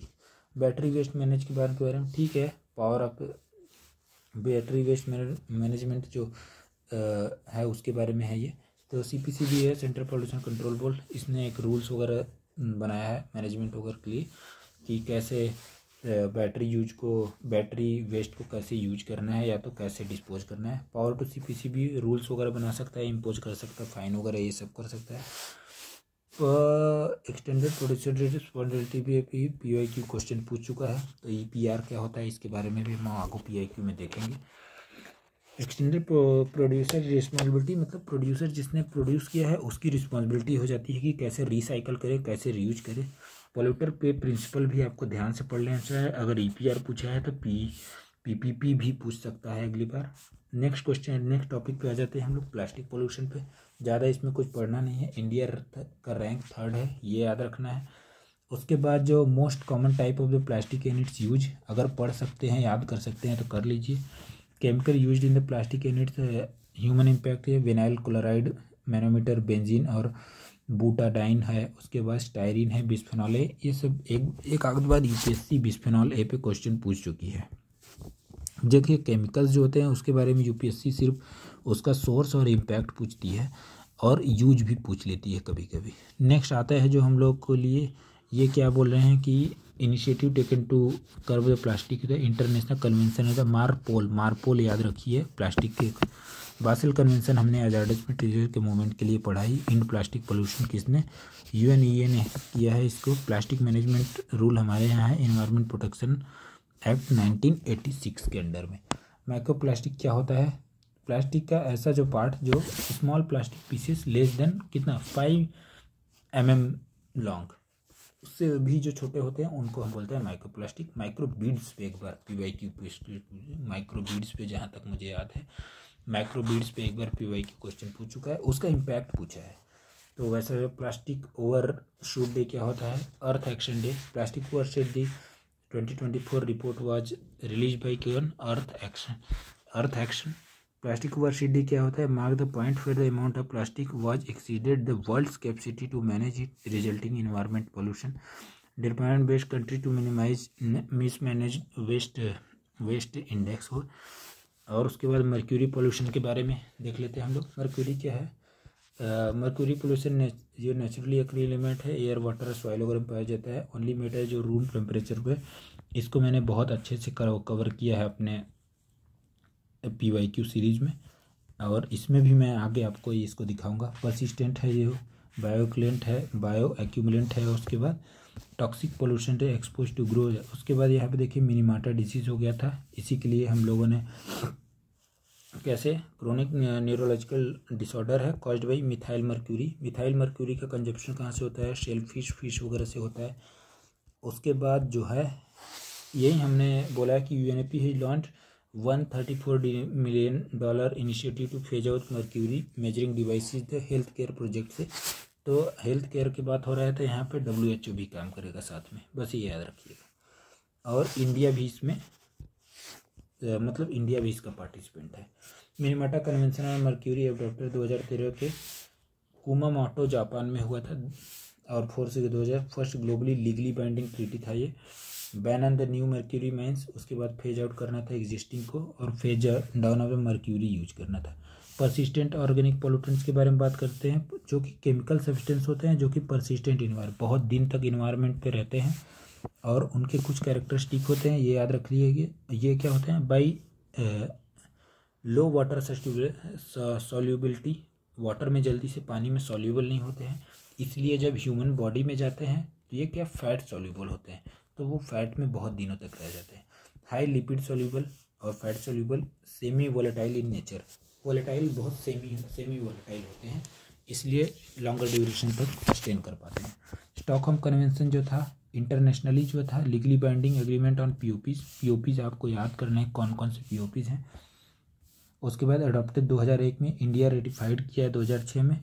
Ministry of environment forest है जो इसको रेगुलेशन निकालती है POP under the environment protection act के अंदर। पॉल्यूशन इन द न्यूज़ में कौन कौन से हैं, आपको ये सब कोई भी जो पॉल्यूशन है उनका जो बस सोर्स और इम्पैक्ट और उसके बाद यूज जो भी रहेगा वो पढ़ लीजिएगा, ज़्यादा इम्पोर्टेंट नहीं है। डीसीपी क्या है भाई, डीसीपीए जो है ना डाइमिथाइल जो है टेट्राक्लोरो टेरा फाइथालेट, ऑल्सो नोन एज डीपीसीए डेक्थाल, याद कर लीजिए, इम्पोर्टेंट ज़्यादा ये। डेक्थाल क्या है, used in the crop, used in broccoli, जैसे ब्रोकली वगैरह जो होता है उसमें, ब्रुसेल और उसके बाद स्प्राउट्स और उसके बाद कैबेज ऑनियन वगैरह में होता है। इसकी वजह से क्या होता है, लो बर्थ वेट होता है, इम्पेयर्ड ब्रेन डेवलपमेंट, आईक्यू वगैरह बहुत वीक हो जाता है। बीपीए बिस्फेनॉल ए, मैंने बोला कि पीवाईक्यू यूपीएससी से रिलेटेड पूछ रही है। Production of the polycarbonate plastic use में आती है। पॉलीकार्बोनेट प्लास्टिक क्या होता है, यूज करते हैं कंटेनर के जैसे रखने उखने के लिए, यही स्टेटमेंट ही बना था यूपीएससी में। और exposing resin the use of the coat and inside the metal body. Next होता है पर ये पीएफएएस, ये भी यूपीएससी पीवाईक्यू पूछ चुकी है, ये तो 23 में कोई पूछ चुकी है UPSC. Often dubbed forever chemical, क्योंकि बहुत लॉन्ग टप तक ये रहता है ह्यूमन बॉडी में। Man made chemical use in everyday products में, जैसे कि नॉन स्टिक कुकवेयर वगैरह वगैरह, और उसके बाद सम कॉस्मेटिक्स में। पीएफएस आर लिस्टेड किस में, स्टॉकहोम कन्वेंशन के पीओपीज में ये लिस्टेड है। टर्म्स इन न्यूज में जो सॉइल एडिफिकेशन क्या होता है, प्रोसेस बाय विच सॉइल का जो डिक्रीज हो जाता है, पीएच जो होता है डिक्रीज होता है उसी को। लीचिंग ऑफ नाइट्रोजन वगैरह इसके कॉजेज हैं। इम्पैक्ट क्या होता है, less soil inorganic carbon, loss of the microbes, increase aluminium toxicity, rise in the pathogenic fungi and decrease nutrient availability. हम लोग कैसे इसको मैनेज कर सकते हैं, लाइम चूना को ऐड करने के बाद यूजिंग इंडस्ट्रियल बायो प्रोडक्ट्स में जैसे, और उसके बाद ग्रोइंग एसिड टॉलरेंट क्रॉप्स वगैरह, शुगर कैन और बनाना जो होते हैं वो एसिड टॉलरेंट। बायो कवर क्या होता है, porous material layer laid directly on the top of the landfill which is then covered by oxidizing layer of the mature compost। ठीक है उसका। नेक्स्ट आते हैं ग्रासोफर इफेक्ट क्या होता है, आराम से समझ सकते हैं। प्लास्टिक और toxic chemical from the world deposit and accumulated the Arctic region में, उसमें जाके सारे प्लास्टिक वगैरह जो भी केमिकल वर्ड जाकर डिपॉजिट होते हैं। These transported atmospheric and ocean current, ये कैसे ट्रांसपोर्ट होते हैं, एटमॉस्फेयर से या तो ओशियन करंट जो रहता है उसके through. Current from lower latitude through the process known as, अब ये वहाँ से वहाँ तक किस प्रोसेस से जा रहे हैं उसी को हम बोलते हैं ग्रासहोफर effect as a global distillation और द ग्रासहोफर इफेक्ट। बस ये याद रखना कि आर्कटिक के पोल्यूशन से रिलेटेड है, वो भी कौन से, प्लास्टिक और टॉक्सिक पोल्यूशन से। और ये देखिए कि एडी क्या है, एक्वाटिक डीऑक्सीजनेशन मतलब reduction of oxygen level in the aquatic level. Aquatic मतलब ओशियन या कोस्टल रीजन में, जैसे ही ऑक्सीजन लेवल कम होता है तो वहाँ पे हाइपोक्सिक कंडीशन आ जाता है। और इसके कॉजेज क्या है, ग्लोबल वार्मिंग से, warm surface layer in the ocean prevent oxygen from mixing, जैसे ही जब ओशियन का जो होता है ऊपर का जब पानी गर्म हो जाता है तो ऑक्सीजन उसमें मिक्स नहीं होता है।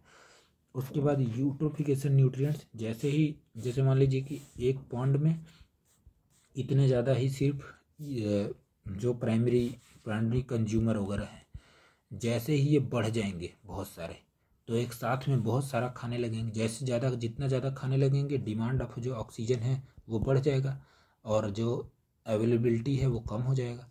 तो यूट्रोफिकेशन की वजह से, जैसे यूट्रोफिकेशन और एल्गल यूट्रोफिकेशन के लिए की वजह से एल्गल ब्लूम होता है, तो उसी की वजह से होता है। और उसके बाद धीरे धीरे क्या होता है, डेड जोन में कन्वर्ट हो जाता है। मैक्सिको के आसपास भी एक एरिया है जो डेड जोन में कन्वर्ट हो रहा है।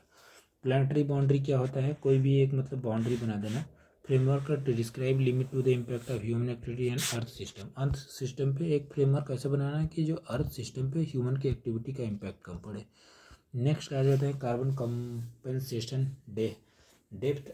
बस इसमें यही समझ लीजिए कि जो कार्बन जो water depth defined as water depth at which, ऐसे वाटर के उस लेवल पे जहाँ पे कि कार्बोनेट का सप्लाई जितना तेज़ी से होता है, एक्यूमुलेशन और डिजोल्यूशन भी उतना फास्ट होता है, उसी के बोलते हैं कि CCD, carbon compensation at depth.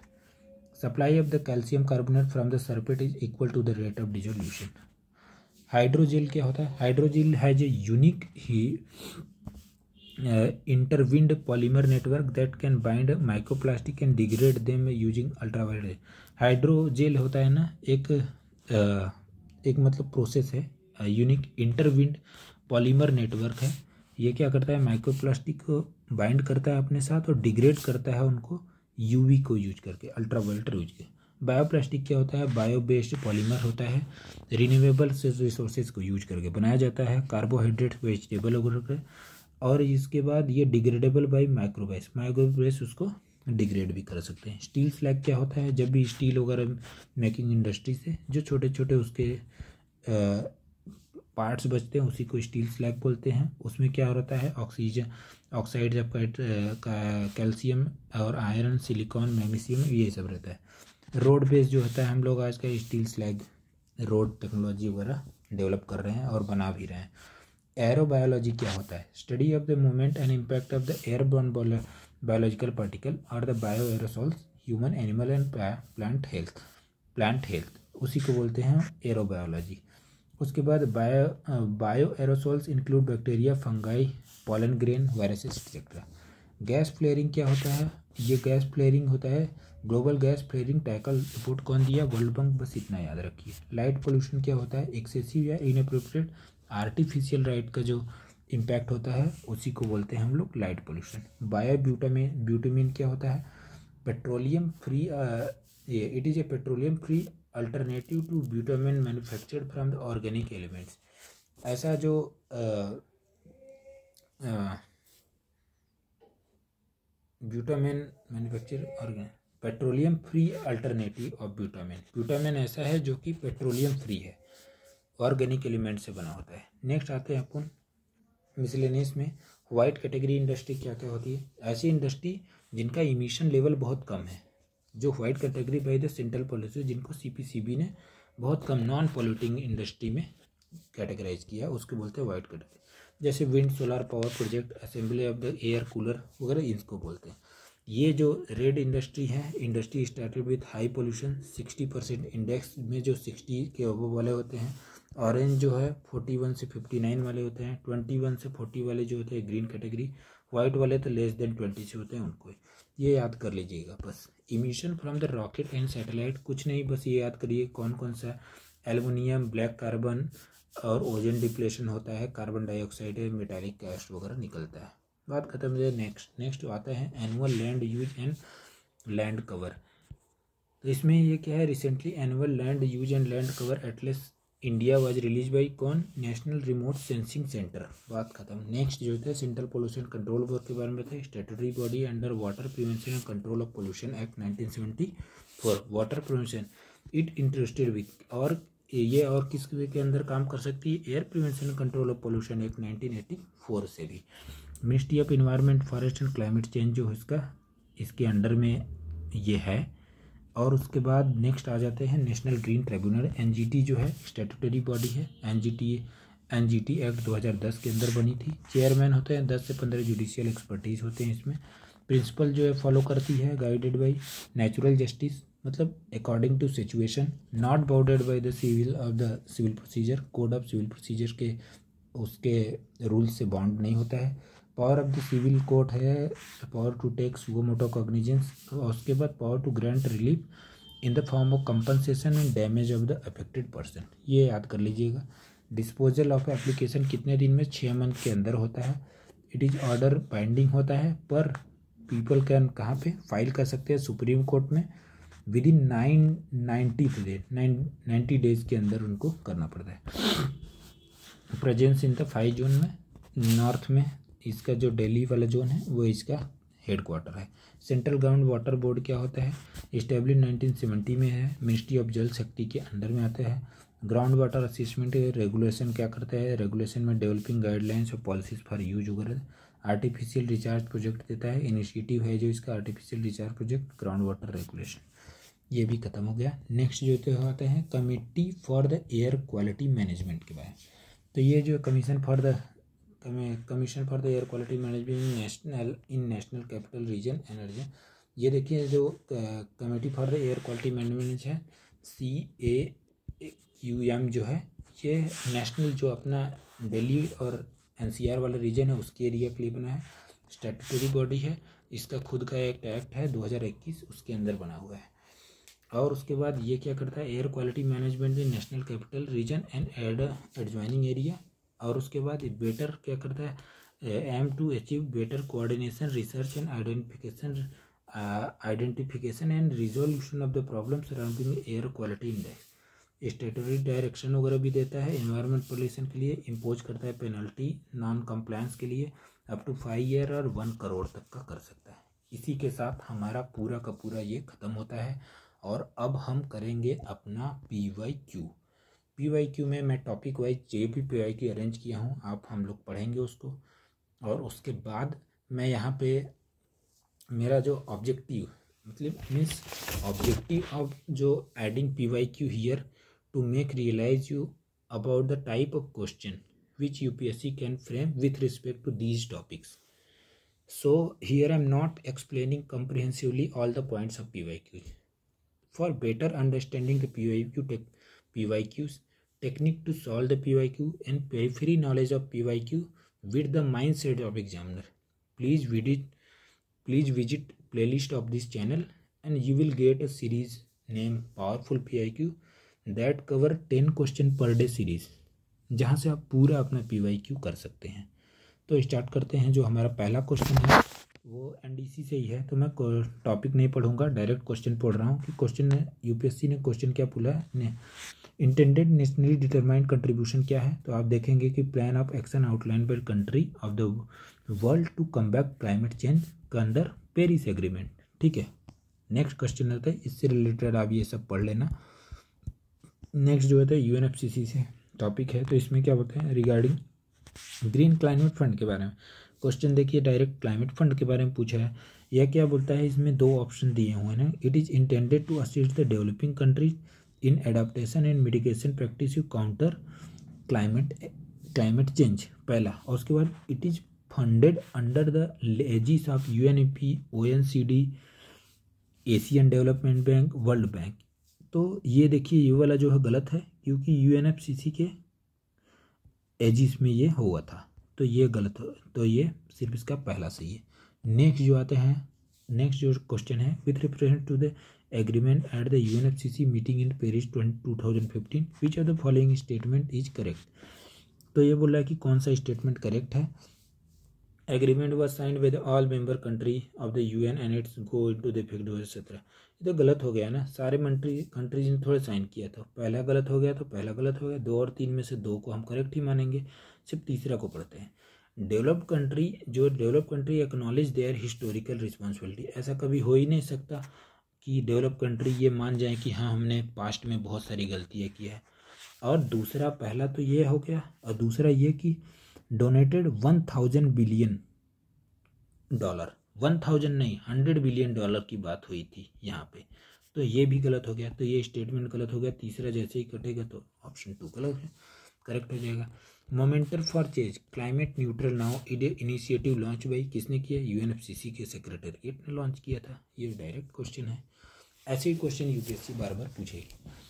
Regarding carbon credit के बारे में, which are the following statement is correct. तो ये देखिए, carbon credit are awarded to the country or a group to have reduce green house gas below their emission quota. और carbon credit में मैं आपको प्रोसीजर समझा रहा हूँ। मान लीजिए कि ये एक कंपनी है और दूसरी कंपनी ये है। इन दोनों को 50 क्रेडिट मिला हुआ कार्बन क्रेडिट का एमिशन के लिए। इसने क्या किया, ये जो पहली कंपनी है ए और इसने 2, इसने 50 में से इसने 25 यूज किया और इसको जो इसने 50 की जगह पे 75 यूज कर लिया। इसके पास जो 25 बचा है ये इसको बेच देगी और यही इसको बोलते हैं कि carbon credit are allowed to country to or group that have to reduce green house gas emission below their emission quota. Next जो आता है कि ग्लोबल एनवायरनमेंट फैसिलिटीज के बारे में बात करें। Which are the following statement is correct with reference to the global environment facility. हमने एकदम पूरा कॉम्प्रिहेंसिवली जीएफ पढ़ा है, ऊपर जाके आप चेक करो फिर से और फिर इसको सॉल्व करने की कोशिश करो।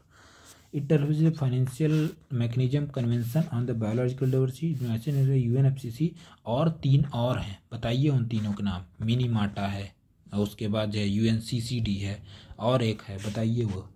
तो यही हमारा जो पहला है ये करेक्ट हो गया, बाकी और कुछ पढ़ने की ज़रूरत ही नहीं है।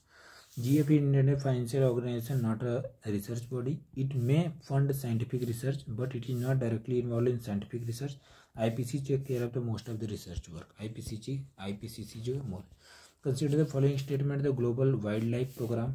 Global Wildlife Program के बारे में बात कर रहा है। Global Life is a site-led global partnership that promotes wildlife conservation and sustainable development by combating illicit trafficking in the wildlife. और GWP is funded by global environment fund. देखिए fund तो अगर कभी फंडिंग का बात आए इन्वायरमेंट में तो GEF को कंसीडर कर सकते हैं, पर ये वाला यहाँ पे गलत है। तो नेक्स्ट क्वेश्चन पे आते हैं हम लोग। देखिए हमने बोला था कि अंटार्कटिक डिग्री के ऊपर बात किया हुआ है, तो यूपीएससी ने आर्कटिक काउंसिल के बारे में क्वेश्चन पूछ लिया कि which are the country are the part of the Arctic.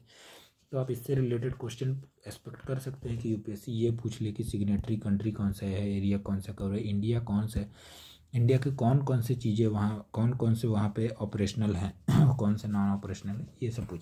Green washing क्या होता है? ग्रीन वॉशिंग जो होता है हमने ऊपर पढ़ा है कि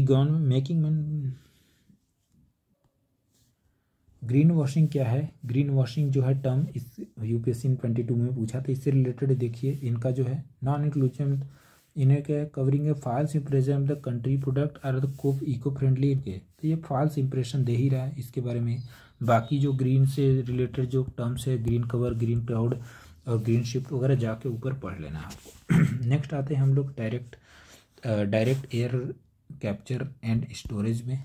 ये टॉपिक है जो इसमें हम लोग देखते हैं कि ये क्या बोलता है कि अब मैं आपको मेरा ये जो आप देख रहे हैं पार्ट, ये जो है मेरे जो PYQ सीरीज है 10 क्वेश्चन पर डे सीरीज वाला, उसका मैंने स्क्रीनशॉट लेके यहाँ पे लगाया हुआ है। तो आप देख सकते हैं कि किस लेवल से हम लोग हर एक क्वेश्चन को कवर करते हैं। तो क्वेश्चन क्या है, ऑप्शन क्या बोलता है, स्प्रेडिंग पहले क्या, how many of the above activities are often considered and discussed by carbon capture and sequestration. कौन कौन से जो एक्टिविटी हैं जो कार्बन कैप्चर और सिक्वेंस्टेशन में हेल्प करते हैं। Spreading finally ground basalt rock on the farmland extensively, correct है। हमने पढ़ा था कि केमिकल वगैरह के कैसे केमिकल वगैरह स्प्रेड करके हम लोग कार्बन कैप्चर करते हैं through the process of reaction.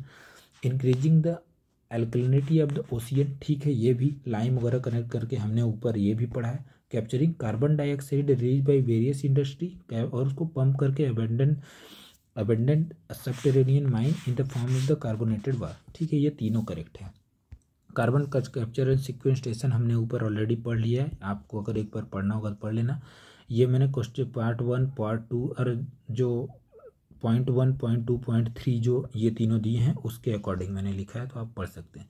Also इसमें रिवाइज करने के लिए मैंने क्या बोला था, air pollution, coal gasification, scrubber और कैटालिटिक कन्वर्टर क्या होता है, फिल्टर, ये सब जो है ना कार्बन को कम करने का जो है ये टेक्नोलॉजीज हैं, तो ये भी यूपीएससी पूछता है। UNEP से क्वेश्चन दिया है, कॉमन जो carbon metric supported by UNEP has been developed for किसके लिए, the accessing the carbon footprint of building operation around the world. Building operation के बारे में ये बात कर रहा है, देख लें कॉमन कार्बन मेट्रिक, ठीक है। नेक्स्ट आ जाते हैं हम लोग एयर पोल्यूशन से रिलेटेड। देखिए which are the following reason factor for the exposure to the benzene pollution. मैंने बोला था ना पॉल्यूशन से रिलेटेड जो भी रहेंगे, या तो सोर्स पूछेंगे, या तो उसका यूज पूछेंगे, या तो पूछेंगे कि सोर्स पूछते हैं, या तो यूज पूछेंगे, या तो इम्पैक्ट पूछते हैं।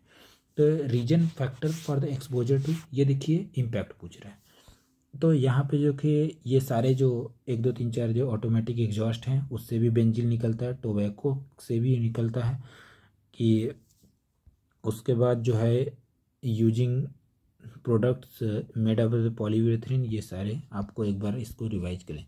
Acid rain is caused by, आपको ध्यान देना चाहिए एसिड रेन किससे होता है, नाइट्रस ऑक्साइड और सल्फर डाइऑक्साइड से एसिड रेन भी जाके रिवाइज करना है, मैंने ऊपर लिखा हो। Which are the following associated with the CU, मैंने जितने भी ये देखिए जो एयर पोल्यूशन से रिलेटेड जितने क्वेश्चन है मैंने एक जगह लिख दिया है। विच आर द फॉलोइंग, और बहुत सारे क्वेश्चन जो हैं PYQ सीरीज में कवर करूँगा मैं, और करने वाला हूँ, और कुछ कर भी चुका हूँ। तो यहाँ पे करीब 4 से 5 साल के ही जो PYQ हैं या 7 साल के कवर हैं, पर अब वहाँ पे हम लोग 2014 से लेके 2024 तक के सारे क्वेश्चन को कवर करने वाले हैं। तो क्वेश्चन क्या है, which are the following associated with C of the control and phasing out the use of the ozone depleting substance. Montreal protocol है जो ओजोन डिप्लेटिंग सब्सटेंस से बात करता है। तो इसी के साथ आप ना ब्रेटन वुड कॉन्फ्रेंस भी पढ़ लीजिए क्या होता है, क्योटो प्रोटोकॉल क्या होता है, नागोया प्रोटोकॉल क्या होता है, ये भी पढ़ लीजिएगा। नेक्स्ट क्वेश्चन पे आते हैं हम लोग। In the cities of our country which of the following जो atmospheric gases are normally considered in the calculating the value of air quality index. अब आप ये देखिए उसने डायरेक्ट पूछा है कि मैंने बोला था ना वहाँ पे कि सफ़र स्कीम है, और NAQM है नेशनल एयर क्वालिटी मैनेजमेंट, सफ़र, फिर उसके बाद AQI। मैंने बोला था इनको 3 4 पार्ट में डिवाइड करिए, उनमें कौन कौन से कॉमन है उनको याद करिए, जो अनकॉमन है उनको याद कर लीजिए। कॉमन वाले को साथ में याद करिए, अनकॉमन वाले को अलग अलग। तो यहाँ पे पूछा कि कौन सा ऐसा है जो एयर क्वालिटी इंडेक्स में नहीं इंक्लूडेड है। कार्बन डाइऑक्साइड नहीं है, किसी में भी नहीं है। तो जैसे कार्बन डाइऑक्साइड कौन कौन सा इंक्लूडेड है पूछा है, तो देखिए कार्बन डाइऑक्साइड जो ना नहीं होता है, तो ये काट देंगे तो हमारा आंसर आ जाएगा 2 3 4। नेक्स्ट है जो होता है consider the following statement, chlorofluorocarbon जो होते हैं also known as ozone depleting substance. ये देखिए हमने ऊपर पढ़ा है ODS के बारे में, वही क्वेश्चन है यहाँ पे रिपीट कर रहा है। तो ozone depleting substance are used in, तो यहाँ पे ये बोल रहा है कि किस में यूज होता है। तो देखिए in production of the plastic form, correct है। उसके बाद जो है इन the production of tubeless tyre के प्रोडक्शन में ये जो क्लोरोफ्लोरो कार्बन है इसका यूज होता है कि नहीं ये नहीं पता है। तो ये वाला जो है दूसरा वाला हो जाएगा गलत, और 1 3 4 हो जाएगा करेक्ट। नेक्स्ट क्वेश्चन आते हैं, with reference to the fly ash produced by the power plant using the coal as a fuel, which are the following statement कह रहे। अभी आप ये देखिए क्वेश्चन क्या पूछ रहा है कि फ्लाई एश जो यूज होता है उसमें कोल फ्लाई एश में with reference to the fly ash produce by power plant से जो फ्लाई एश प्रोड्यूस होता है उसके बारे में पूछ रहे हैं। Fly ash can be use in the production of the brick from the building construction, correct है। बहुत सारे लोगों को यूज कर रहे हैं, बहुत सारे ये अब तो बहुत तेजी से। Fly ash can be use the replacement the some of the power plant cement का तो ठीक है ना, कंस्ट्रक्शन और ये दोनों तो सेम ही चीज statement. Fly ash is made of the silicon dioxide and carbon oxide only, correct incorrect हो गया। तो ये वन दोनों सही, 1 और 2 सही। नेक्स्ट जो होता है कि which are the following statement के बारे में पूछ रहे हैं, coal ash contain arsenic, lead and mercury. और जो होता है coal fired power plant release sulphur dioxide and nitrogen, और high ash content is operated the Indian coal, correct है यार, तीनों स्टेटमेंट करेक्ट है। आप इसके एक्सप्लेनेशन के बारे में पढ़ लीजिएगा, मैं यहाँ पे पूरी तरीके से एक्सप्लेन नहीं कर रहा हूँ क्योंकि मैंने ऑलरेडी किया हुआ है एक जगह पे। और यहाँ पे मैं सिर्फ आपको नेचर ऑफ क्वेश्चन UPSC कैसा फ्रेम कर सकता है उसके बारे में बात कर रहा हूँ। नेक्स्ट जो है वो है which are the following can be found in the pollutant in the drinking water in the some part of the country. देखिए इन्होंने पूछा है कि कौन कौन से पाए जा सकते हैं, तो वो पहला है आर्सेनिक, तो बहुत ज़्यादा है इधर अपने आसाम के एरिया में, और उसके बाद फ्लोराइड, और उसके बाद यूरेनियम। तो 1 3 5 इसका करेक्ट है। इसीलिए मैं बोल रहा हूँ कि बहुत ही बेसिक चीज़ें हैं ये। अब आप ये देखिए कि सॉर्बिटॉल फॉर्मल्डिहाइड, ये तो उड़ जाता है ना, तो ये कैसे रहेगा, तो आप चौथा को काट देंगे, चौथा को काटेंगे 135 हो जाएगा आंसर। नेक्स्ट जो आते हैं, in the context of the solving the pollution problem which are the advantage of the bioremediation technique. Advantages क्या है, बायोरेमेडिएशन टेक्निक से क्या करते हैं ना कि it is a technique to clearing of the pollution by enhancing the bioremediation process that occurred in nature, correct है। उसके बाद ये क्या बोला, any contaminated with heavy metal such as cadmium lead can be readily and completely, बोल रहा है 100% treat हो जाएगा। ये तो गलत हो गया ना यार। Genetic engineer can be use, genetic engineer कहीं भी यूज कर सकते हैं, तो 1 और 3 करेक्ट हो गया। ये हमारे पूरे जो आज का लेक्चर है उसका लास्ट क्वेश्चन है। बहुत सारे PYQ कवर करने की कोशिश किया हूँ, कुछ PYQ छूट गए हैं, यहाँ पे छूट गए हैं, पर जो PYQ सीरीज़ है उसमें मैंने किया हुआ है कंप्लीट, तो आप उसको देखना ना भूलें। लास्ट क्वेश्चन क्या है, बायोलॉजिकल ऑक्सीजन डिमांड के बारे में क्या समझते हैं आप, तो यही है पॉल्यूशन ऐसे इन द एक्वाटिक इकोसिस्टम। देखिए मैं आपको 2 चीज़ें बता देता हूँ, BOD क्या होता है और COD क्या होता है। बायोलॉजिकल ऑक्सीजन डिमांड, ये जो कोई पॉन्ड है उसमें ऑक्सीजन का कितना डिमांड है और केमिकल ऑक्सीजन में कितना केमिकल का यूजेस कितना है, उसके बारे में ही दोनों बात करते हैं। इसी के साथ ये आज का हमारा जो लेक्चर है, ये सेकंड लेक्चर ख़त्म होता है, और अब हम लोग about 80% of the PT complete कर लिया है, सिर्फ 20% बाकी है, जो लास्ट जो थर्ड लेक्चर होगा PT 365 का, उसमें हम लोग कवर कर लेंगे। मैं आप लोगों को थैंक यू बोलना चाहता हूँ मेरे पहले पार्ट को इतना ज़्यादा सपोर्ट करने के लिए, और ये टोटल कंटेंट राइटिंग और प्लस रिकॉर्डिंग में एटलीस्ट 6 आवर लगा है, मोर देन 6 आवर से लगा है। तो मैं आपसे रिक्वेस्ट करता हूँ कि आप पूरा देखें और शेयर भी करें अपने दोस्तों में, और कृपया लाइक और सब्सक्राइब करना ना भूलें। Thank you so much for your support. ऐसे ही मिलते रहेंगे, मिलते हैं अगले पार्ट में। थैंक यू, जय हिंद।